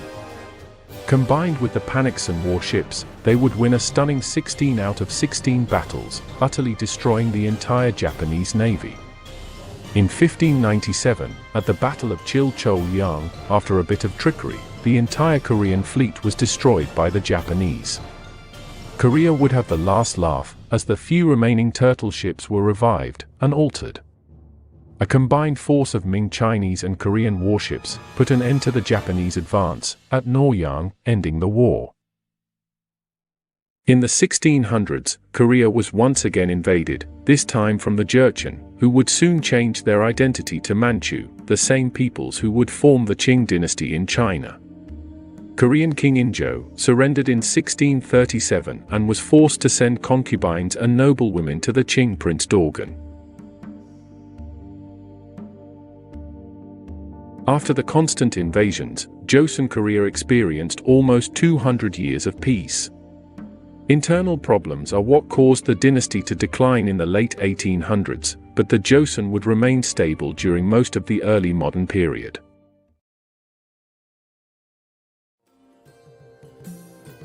The Delhi Sultanate, early 16th century. This sultanate would have control of the Indian subcontinent for over 300 years. Ibrahim Lodi, of the Afghan Lodi dynasty, would be the last of these rulers. An invading army under Babur, a descendant of both Timur and Genghis Khan, would kill the last Lodi Sultan at the Battle of Panipat, and establish the Mughal Empire, one of the Islamic gunpowder empires. The Mughals adopted much of the Persian culture and would become one of the richest and productive regions in the world. Their GDP surpassed the entirety of Europe during the early modern period, and it was valued at around a quarter of the GDP of the entire planet. During the Mughal classic period, the empire was highly centralized, with advances in the arts and architecture. With the death of Emperor Aurangzeb, the empire would stagnate, but still survive for another 150 years after losing hegemony to a mobile group of warriors. These Hindu Maratha were located to the southwest, and would expand under their Peshwas, or prime ministers. This ended when the Afghan Empire, backed by the Mughals, halted their expansion, but they succeeded in taking over most of the Indian subcontinent. They would later be divided into a confederacy of Maratha states. Near the end of the early modern period, colonial powers practiced new imperialism, a phase which saw Europeans, after their earlier colonial pursuits in the Western Hemisphere, attempt to colonize and exploit Africa and the East. India was no exception. In 1757, at the Battle of Plassey, the Nawab of Bengal, part of the Mughal Empire, surrendered his territory to the British East India Company. The British would soon be given the Divani, or ability to collect revenue, and established a capital at Calcutta. Next on their list was a more formidable force, the Maratha. The Anglo-Maratha Wars were a series of 3 wars fought between the Hindu Empire and the British. While the Maratha succeeded in the first, the British dominated the last 2, ending up with both Mughal and Maratha territory. As the Dutch East India Company was also a fierce competitor for territory in Southeast Asia, the British had to negotiate treaties in order to assign possessions. After rebellion and turmoil, the British dissolved their East India Company, preferring to administer the region themselves. This was known as the British Raj. Colonial rule would continue to spread in Southeast Asia, with only Thailand, or Siam, avoiding the same fate as its mainland neighbors. Off the coast, in Indonesia, the powerful Hindu empire of the Majapahit lay at a crucial point in the spice route, which connected Indian and Chinese ports.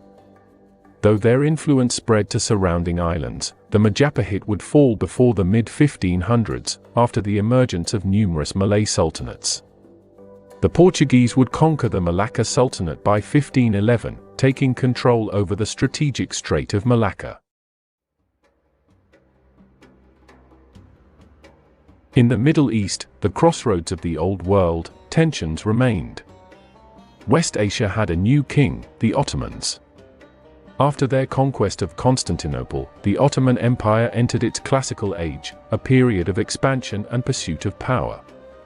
They expanded into North Africa, capturing Egypt in 1517, and establishing the Regency of Algiers, Ottoman Tunis, and the Eyalet of Tripolitania. Morocco remained an independent Berber state. In the latter part of this period, Ottoman land in North Africa, the Middle East, and the Balkans would experience what historians call Pax Ottomana, a period of economic prosperity and stability, not unlike the Pax Mongolica of the previous era. There would be conflict though, with a new enemy to the east. Safavid Persia. Founded around 1501, this empire was the first native Persian empire since the fall of the Sassanids in the 600s. Being Shia, they would be under constant threat from the Sunni Ottomans. Nonetheless, the Safavids would spread their version of Islam into various parts of the Middle East. The Safavids grew to be a major power because of trade. Europeans, especially England and the Netherlands, were quite fond of Persian rugs, along with their silks and other textiles. They would grow weaker and fall in 1736, but their legacy lived on, in the strengthening and spread of Twelver Shia Islam. Central Asia, where some nomads still rule. Turkic-Uzbek confederacies occupied this area, united by Muhammad Shaybani Khan.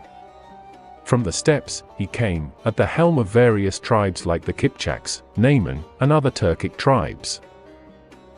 Closer to India, the Pashtuns, or Afghans, came to prominence under the Hotaki dynasty in the mid-1600s. They launched invasions both to the east, in India, and the west, in Iran. The Pashtun Ghazis, or warriors of the faith, would form the aforementioned Lodhi dynasty of the Delhi Sultanate, the final dynasty before its collapse to the Mughals. In the west, they would also invade the Safavid Empire, handing it a devastating blow at the Battle of Gulnabad, a blow the empire wouldn't recover from. The Afghans would later form the Afghan Empire, or Durrani Empire in the 1700s, which halted the Hindu Maratha expansion. Man is the measure of all things. This idea, attributed to Protagoras, one of the ancient Greek sophists, would be at the center of the humanist movement in Europe. Birthed out of Italy, still during the late Middle Ages, humanism manifested itself in the Renaissance, which would later spread all across the continent, bringing Europe into the modern age. Using man, or human, as the basis of what we can know and learn, they began to use inductive reasoning and physical observation in the sciences. Arts and literature blossomed as well. Linear perspective began appearing in paintings, and images were more lifelike and natural, often depicting ordinary people in majestic light. Literature began to use more common language, and with the emergence of the printing press, became more available to more people. Warfare also changed dramatically. Though gunpowder was invented in the East, once they possessed the technology, it was the Europeans who created the most effective firearms. Able to pierce even the finest of armor, the classic burdensome knightwear fell out of fashion. With cannon also utilizing this gunpowder, castles would be rendered nearly useless, as the walls had difficulty withstanding the potent weapon. Renaissance ideals eventually opened the door for more scientific advancements. Influenced by the works of Al-Urdi, a Syrian astronomer from the Islamic Golden Age, Nicholas Copernicus would help to replace the faulty geocentric model of the solar system, which claimed the Sun and all planets moved around the Earth, with the heliocentric model, in which the Earth and all other planets move around the Sun. This is widely regarded as the beginnings of the scientific revolution. This continued for the majority of the early modern period, with the creation or advancement of numerous scientific fields, like biology, geology, and physics. They would surpass or replace much of the classical era sciences, Aristotelian physics being a prime example. Many of these ideas directly challenged the Church. Catholicism wasn't only threatened by science, but by other variants of Christianity. In the late Middle Ages, Jan Hus, a Christian reformer in Bohemia, was executed for heresy.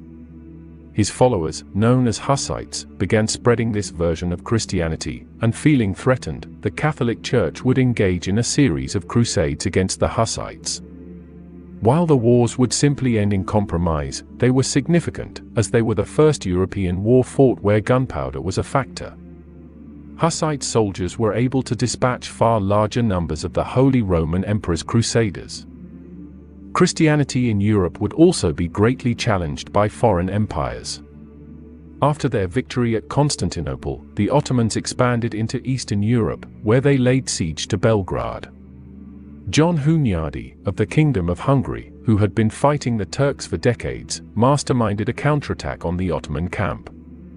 Though outnumbered, the Eastern Europeans would drive back the Turkish army, wounding Mehmed II in the process. Seen as a pivotal moment in Christian history, Hunyadi's victory kept the Ottomans from expanding throughout Europe. In the late 1400s, the Spanish crown established the Tribunal of the Holy Cross of the Inquisition. This saw the Church prosecute Catholics for heresy and other acts deemed against the faith. This included sorcery and witchcraft, as well as Judaizing and blasphemy. This Spanish Inquisition would last all the way until the 19th century. The Electorate of Saxony nestled within the Holy Roman Empire. In 1508, the University at Wittenberg would accept an Augustinian monk as professor of philosophy. He then became a preacher at the local church. In 1517, on the 31st of October, this monk, Martin Luther, posted a critique of the Pope and Church on the church's bulletin board.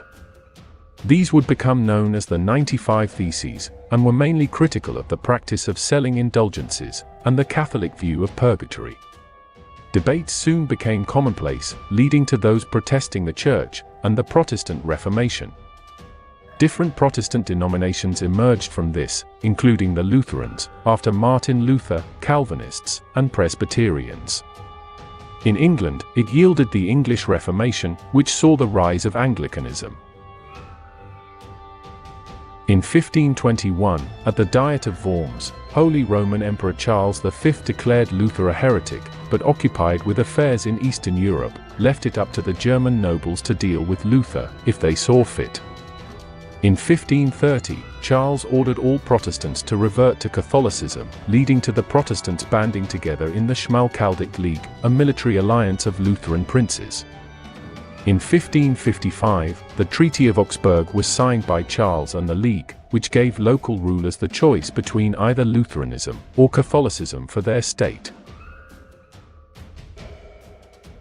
The Catholic Church wasn't about to take challenges to its power lightly. The Council of Trent was called, in reaction to this Protestant Reformation, sparking a Counter-Reformation and Catholic revival. Seminaries were founded for the training of new priests, and new religious orders, like the Jesuits and Capuchins, helped to fight the corruption in the Church and strengthen its reputation. New spiritual movements would begin in the major Catholic bastions, like the Spanish mystics and French school of spirituality. In Italy and Malta, there was the Roman Inquisition.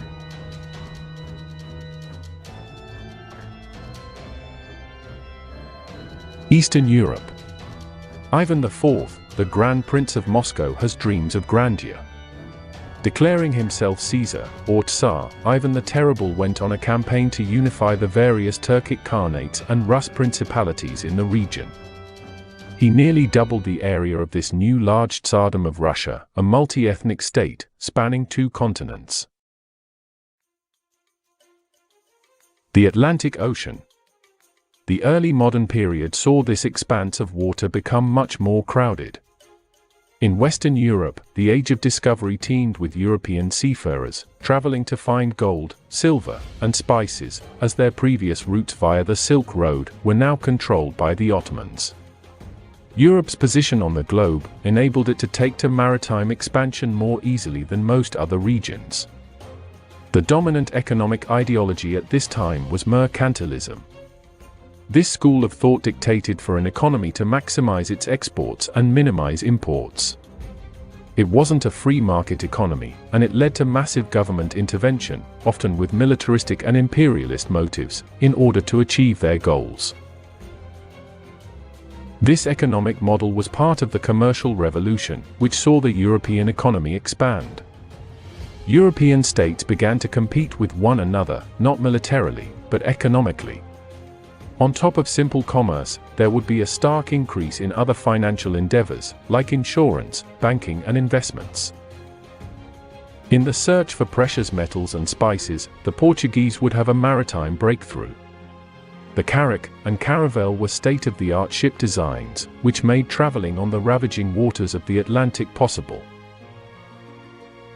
Theories state that the Portuguese and Spanish of the Iberia Peninsula were the first to begin this new age of discovery, because they were in desperate need of gold and bullion due to their recent war with the Islamic settlements in Spain during the Reconquista.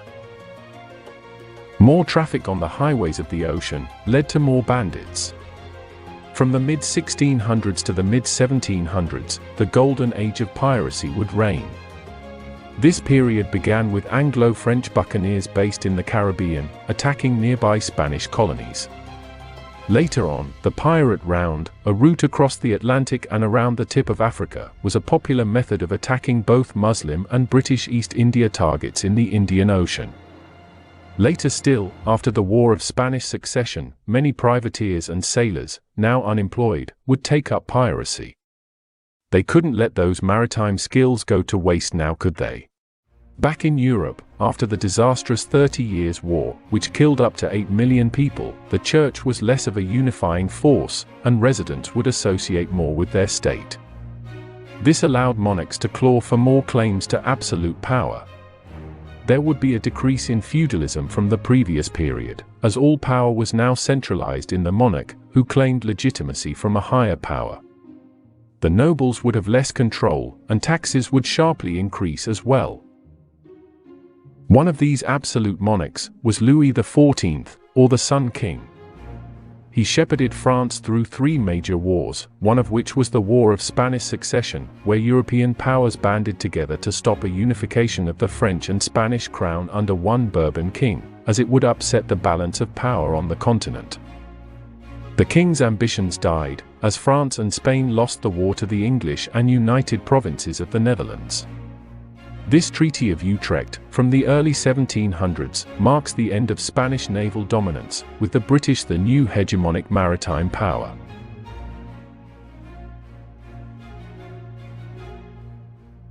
In England, the English Civil War saw the Royalists, who supported the king, battle the Parliamentarians, who supported Parliament.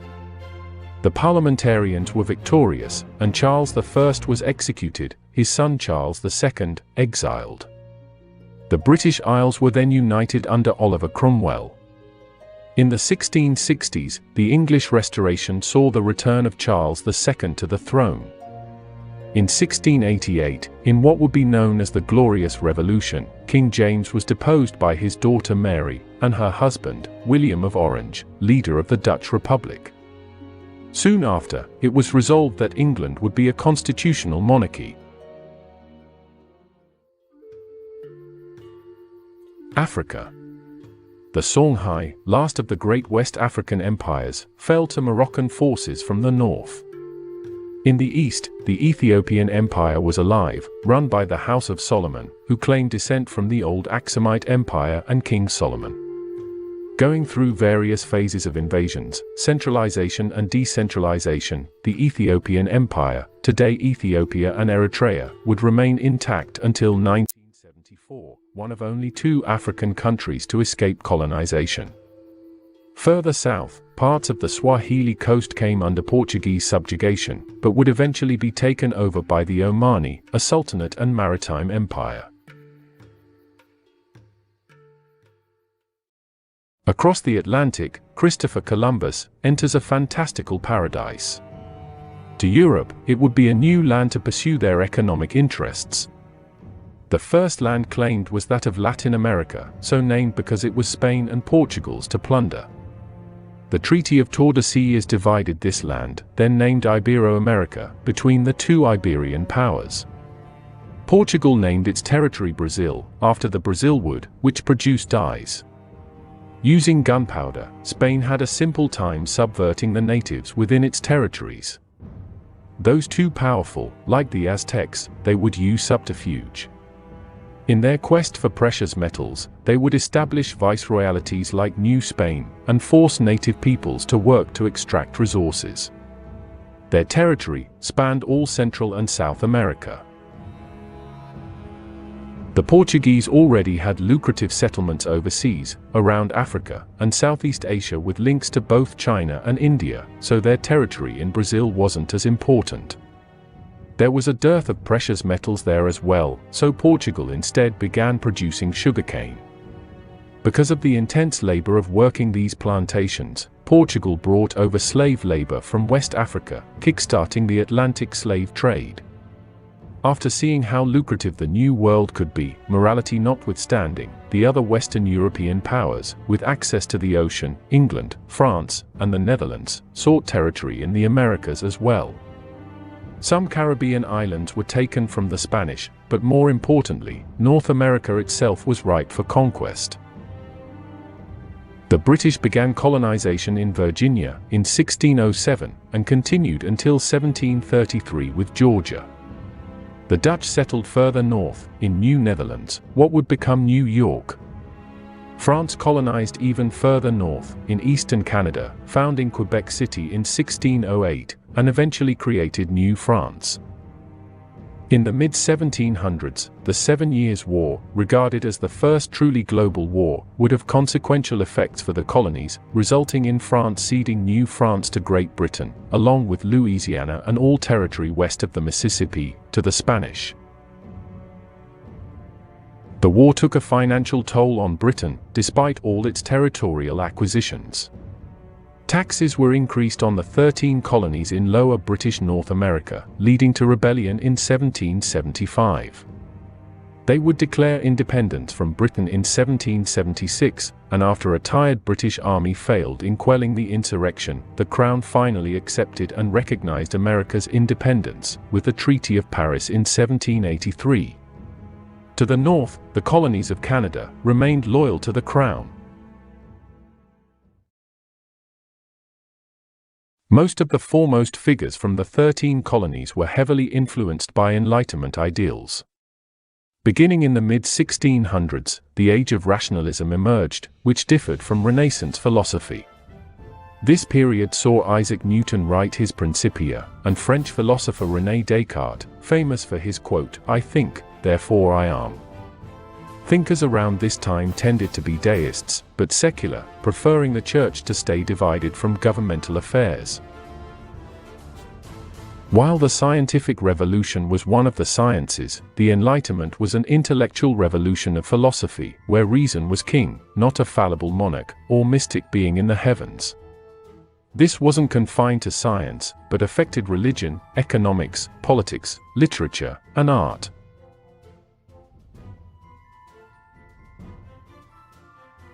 The American Revolution wasn't the only battle spurred by Enlightenment ideals.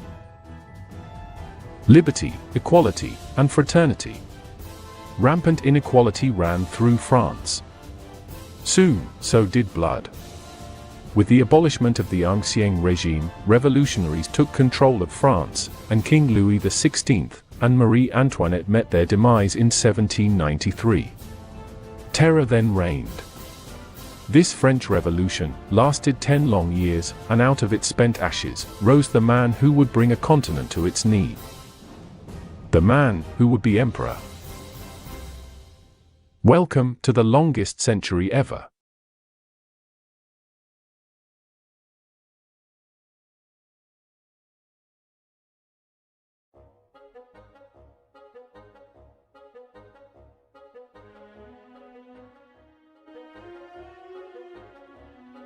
Throughout much of history, most advancement, or innovation, came in the form of ideas, or religious ideology. The steam engine changed all that, sparking a revolution that is still felt to this day.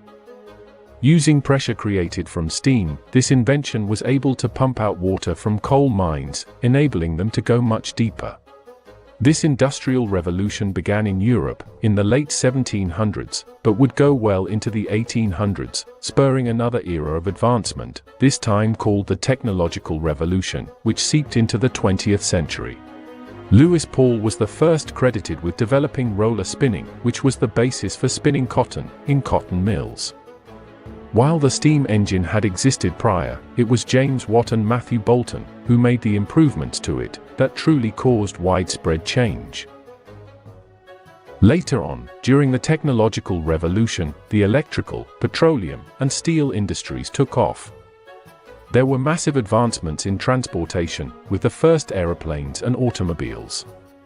This is when Thomas Edison would develop a number of devices, and is said to have created the first industrial research laboratory. Nikola Tesla also made a number of contributions to the fields of electricity and magnetism around this time. The Industrial Revolution wasn't just a revolution of industry, but of society as a whole, and is thought of as being only second in importance to the Neolithic Revolution, which saw hunter-gatherer societies begin to practice agriculture and become sedentary. With more machines being used, more factories were built to house them, and society shifted from manual labor to using these machines for manufacturing. The steam engine, fueled by coal, was used to power most of these machines, like in the textile industry, which was one of the first to implement this technology.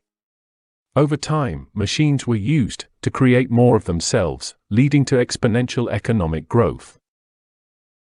They would need it.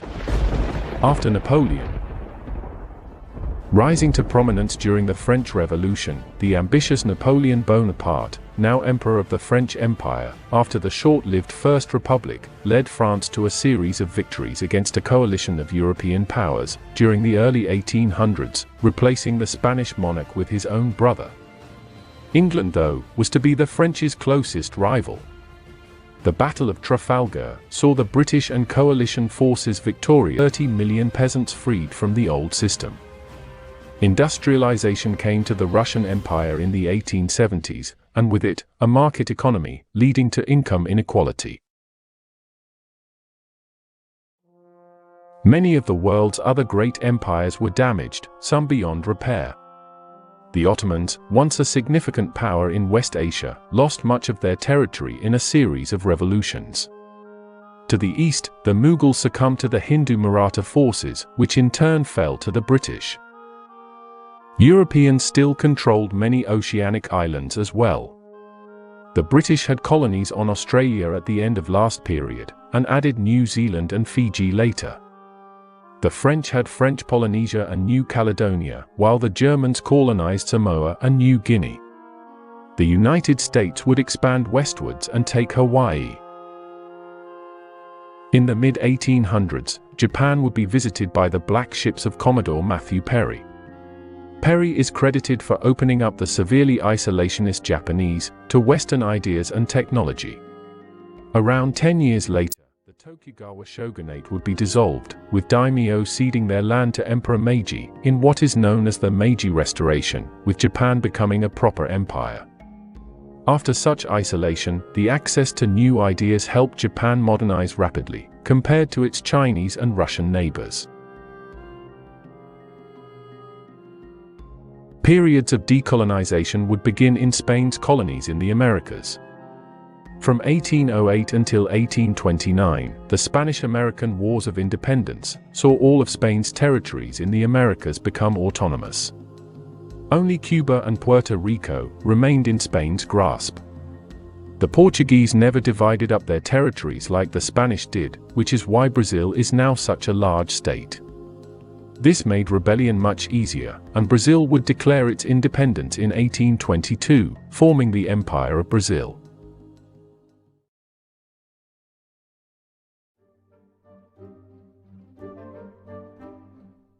After Napoleon's defeat, Britain was undoubtedly the world's most powerful empire. From 1837 until 1901, the Victorian era, so named because of Queen Victoria of the United Kingdom, saw Britain prosper. Education increased with the help of industrialization, and profits from exploitation abroad put them at the forefront. After Napoleon, the British had no true rival in the entire world. Their foreign policy was called splendid isolationism, so called because they needed no permanent alliances to benefit themselves. This period of Pax Britannica saw the British rule the oceans, acting as arbiters worldwide.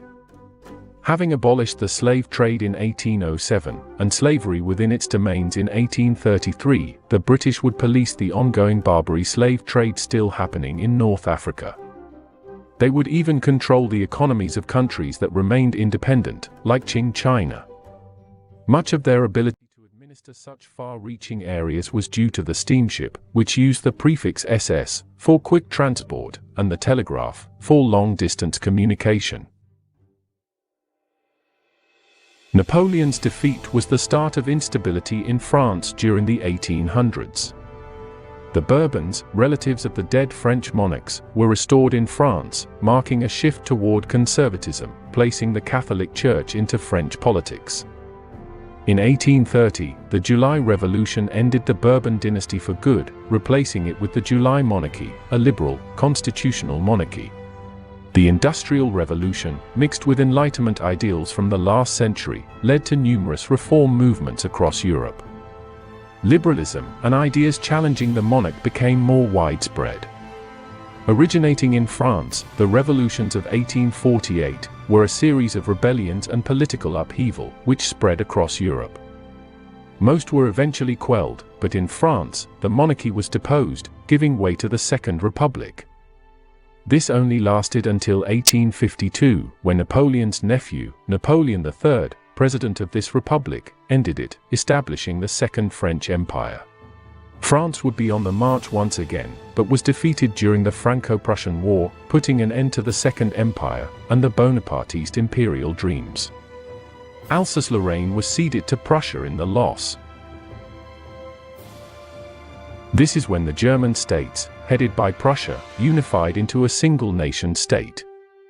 This German Empire would later be known as the Second Reich, after the Holy Roman Empire, the First Reich, which was dissolved in the early 1800s. With the empire dead once again, France would revert to a republican government, becoming the Third Republic. This would last for 70 years, and would be the longest government since the Ancien regime. Italy went through political change of its own. Known as the Risorgimento, the Italian city-states were gradually unified into a single state, the process starting after the Napoleonic Wars. The vast majority were consolidated by the 1870s.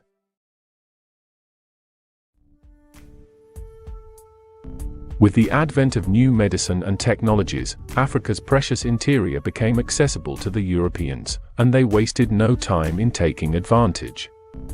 The so-called Scramble for Africa began with the Berlin Conference in the 1880s. African territories were divided up amongst the Europeans, so as to avoid conflict with one another. It was stipulated that control over territories gave the colonial power access to the resources within as well, without fear of another power's interference. This also meant that protection of natives was mandated, along with their welfare. This, unfortunately, is not at all how it played out. Conditions deteriorated severely for Africans during the colonial period.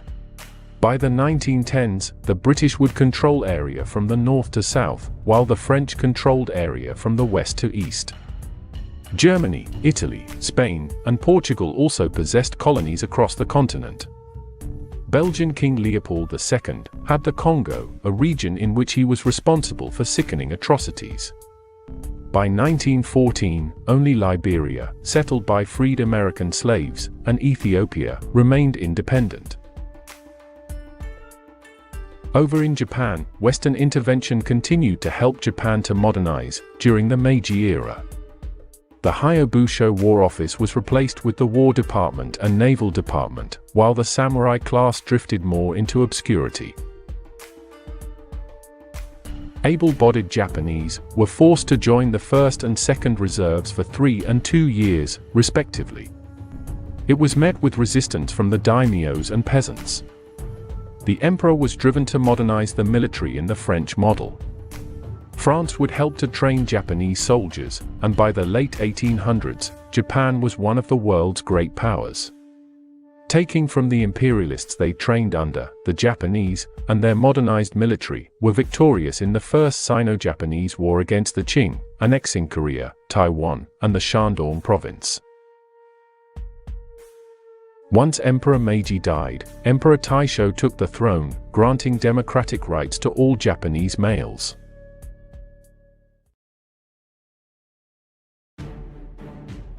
In the 1800s, America was still not a major player on the world stage. The infant country still had growing problems within. The antebellum period, beginning in the early 1800s in the American South, saw the country divided over the expansion of slavery. This division became official when the Southern states seceded from the Union to form the Confederate States of America, leading to the Civil War. Led by Jefferson Davis, this confederacy opposed Abraham Lincoln's Union of Northern States. Seeking to unite America again, Lincoln and his generals also desired to do away with Confederate nationalism and all forms of slavery in the South. The Confederacy's area was too large to defend with the forces they could muster, so they were often outmaneuvered, like at the Siege of Vicksburg. Only General Robert E. Lee could fend off the Union soldiers, but eventually, Generals Ulysses S. Grant and William T. Sherman kept pressure on the South until the enemy soldiers were starved, leading to a Southern surrender. With the Emancipation Proclamation, slaves were freed from their physical shackles, although societal ones continued to be a burden. The Reconstruction era began after the end of the war, in 1865, which dealt with the ramifications of the war, and lasted until around 1877. Beginning around the same time, parts of America were in the process of reaping the rewards from industrialization. Wealth inequality increased sharply, and the upper classes owning these means of production flaunted their wealth, giving this period the name of the Gilded Age. During the technological revolution, towns and cities in the Northeast would be built around factories. Owned by these robber barons, factories would make their owners fabulously wealthy, often at the expense of their workers. J.D. Rockefeller was widely criticized for using aggressive or immoral tactics with his company Standard Oil, which absorbed most of the competition. With advances in transportation and communication, businesses profited the most, and corporations became normalized. Because of the growing power of big business, government passed the Sherman Antitrust Act in 1890, the source of all anti-monopoly laws in America. The courts declared that Standard Oil's monopoly be broken up in 1911. It survived as 34 separate entities, all with a different board of directors.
Come into light.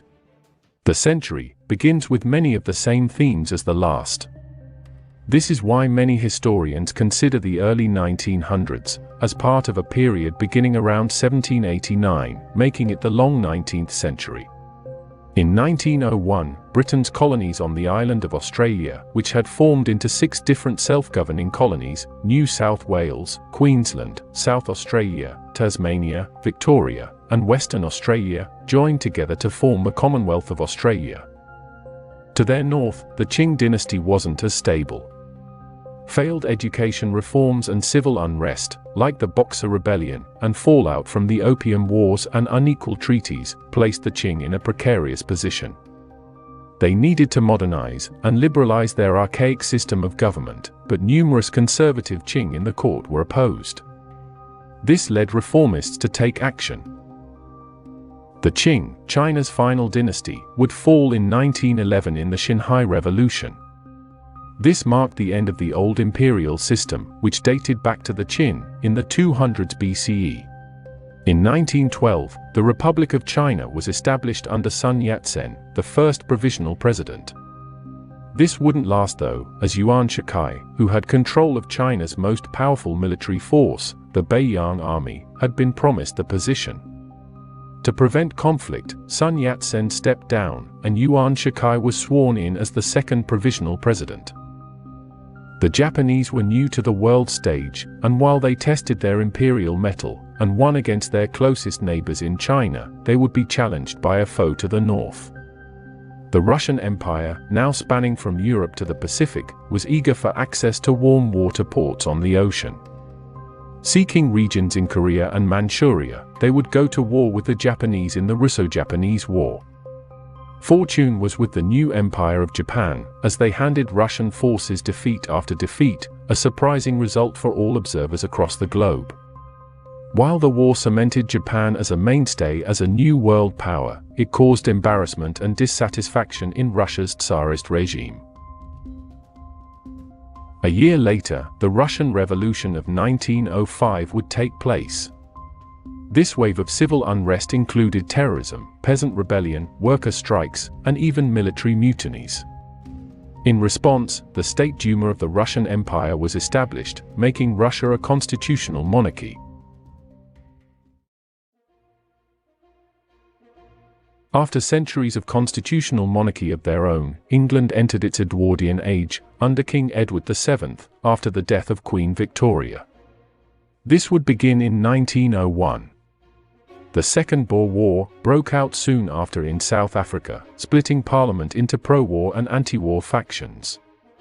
The pro-war Conservatives became unpopular, resulting in a landslide victory for the Liberals in 1906, although they still couldn't get their pro-working class agenda passed, known as the People's Budget, as the House of Lords was still largely conservative. It was during this time that the United Kingdom entered a loose alliance with France and Russia, known as the Triple Entente, based on previous alliances. The main idea was to flank Germany and provide a counter to the Triple Alliance, a more tightly knit alliance between Germany, Austria-Hungary, and Italy. The rise of nationalism throughout this long 19th century, and of Europe's recent period of industrialization, left them unafraid of conflict. The Balkans were often fought over by many different empires. In 1912 to 1913, the Balkan League, comprising Greece, Montenegro, Bulgaria, and Serbia, took back much of the Balkan area from the Ottomans. During this time, Austria-Hungary was competing with Russia and Serbia for Balkan territory as well. The catalyst to conflict was when Serbian Gavrilo Princip fired the two shots that would spark untold mayhem. Archduke Franz Ferdinand of Austria was assassinated, and the stage was set for a war Europe had not yet seen. The July crisis, occurring right after the assassination, saw a series of escalating decisions made by European powers, which officially began the Great War. The Triple Entente became the Allied powers, and after 1917, included Japan and the United States.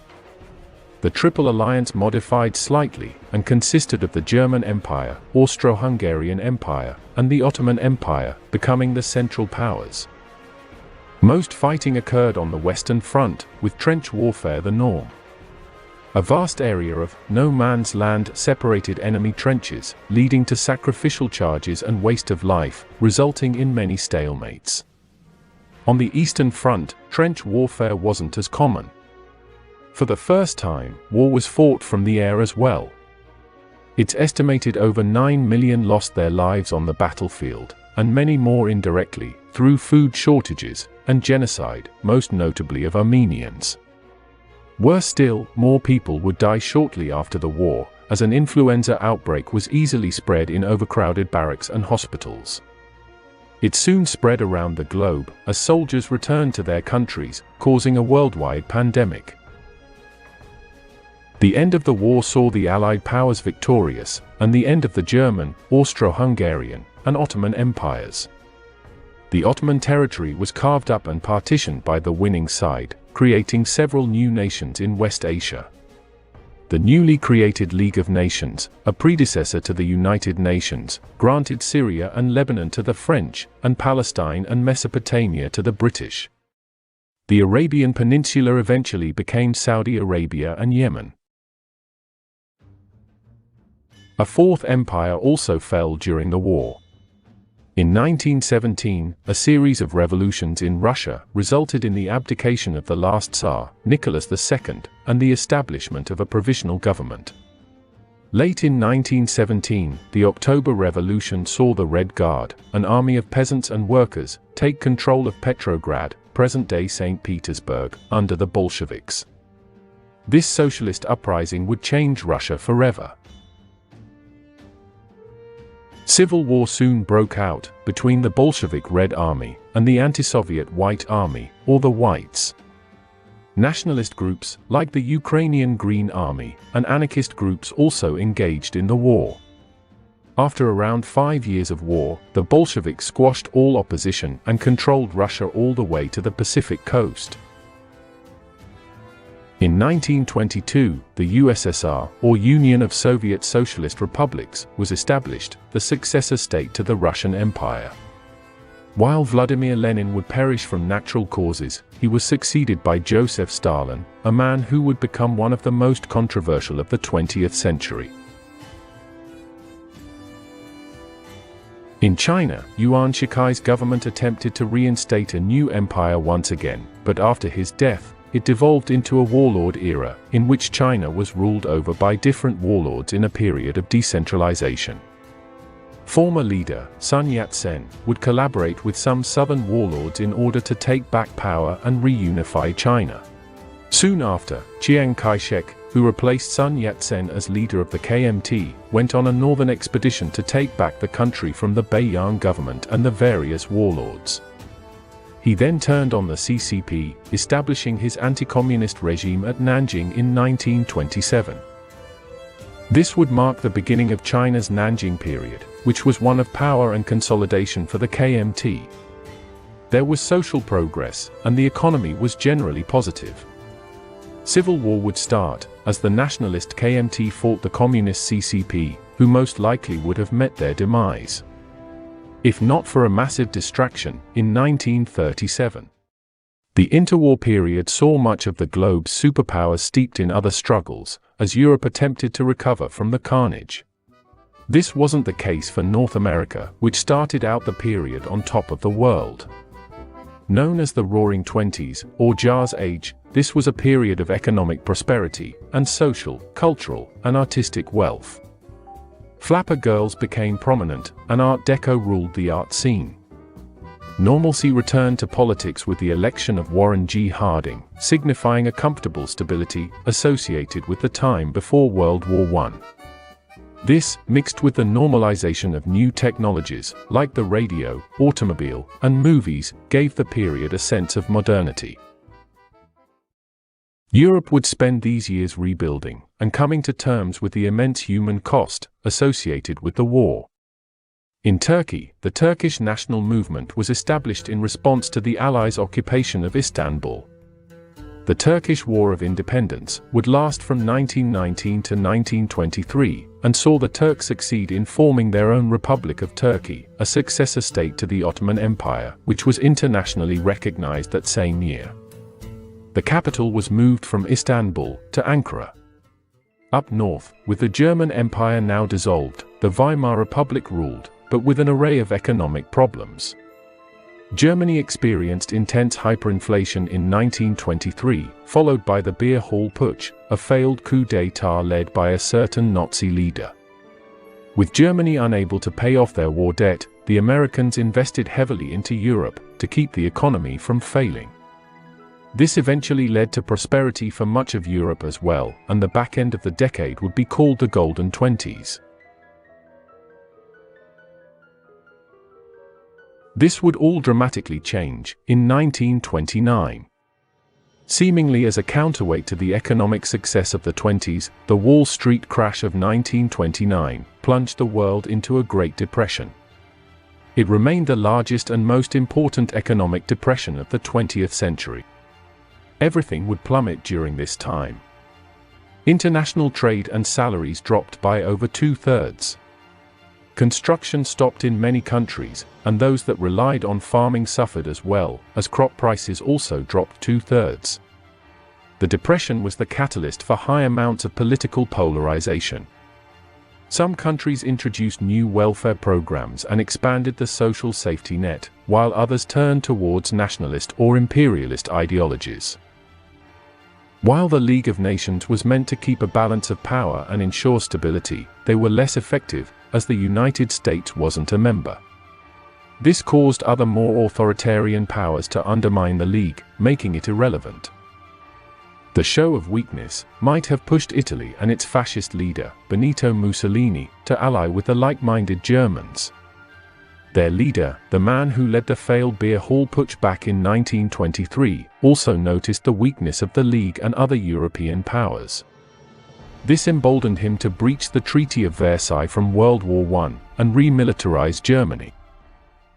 After Japan captured Manchuria in 1931, they established a puppet state called Manchukuo, with Qing Emperor Puyi as ruler, the last emperor of China. Losing Manchuria was a huge blow to Chiang Kai-shek and the KMT. This helped the Communist Party to spread their influence through mass organization and land and tax reforms, favoring the peasant class. Apart from the Civil War, China also had to deal with the threat of Japan. The empire would invade again in 1937, beginning the Second Sino-Japanese War, causing an uneasy truce between the KMT and CCP. The Nanking Massacre, which saw Japan commit mass murder and other atrocities to the Chinese people, was condemned worldwide. Tensions also rose between Japan and the United States, when the empire bombed a US gunboat and Standard Oil tankers located in China. This was known as the Panay Incident. After the Japanese occupied French Indochina, embargoes were placed on Japan. Starved for war materials, the Japanese had to search for allies. They would find them and share in the imperialist dream.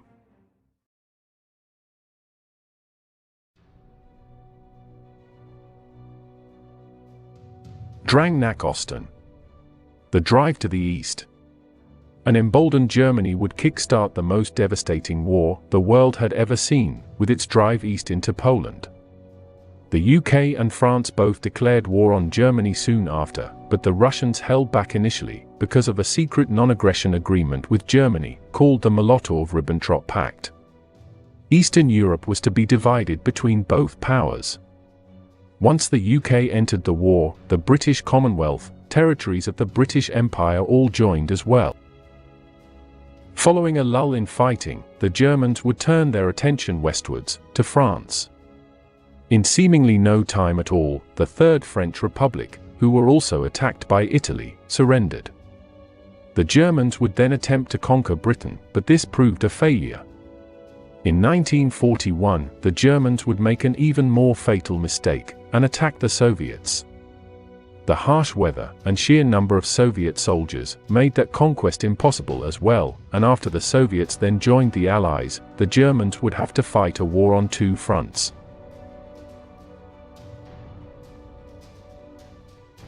December 7, 1941. The Japanese would bomb Pearl Harbor, an American naval base in Hawaii. This brought the United States into the war, on the side of the Allies. China would also join, mainly fighting the Japanese with guerrilla-like tactics. By 1942, the Western Theater had the British Commonwealth, the United States, and Soviet Union fighting Germany and Italy, and in the Pacific Theater, the Commonwealth, China, and United States were fighting the Japanese. The UK, Soviet Union, China, and US were known as the Big Four nations that played the greatest roles in the war, although propaganda afterwards would tend to downplay or overstate certain countries' roles. In 1943, Italy surrendered, and Germany would surrender in 1945. After the controversial usage of atomic weapons by the Americans, the Japanese would surrender a few months later, marking the end of the Second World War.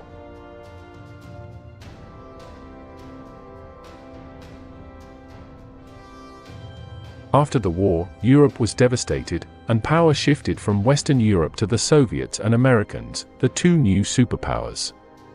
Alliances were formed around these new spheres of influence, with NATO, the North Atlantic Treaty Organization, in the West, as a response to the Eastern Bloc's Warsaw Pact.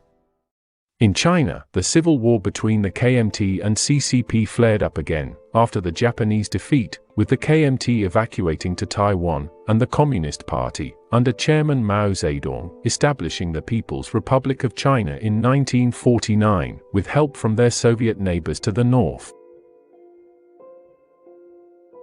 With the Americans becoming the #1 power in the West, it brought with it what historians call Pax Americana, a period of peace and stability for Western nations.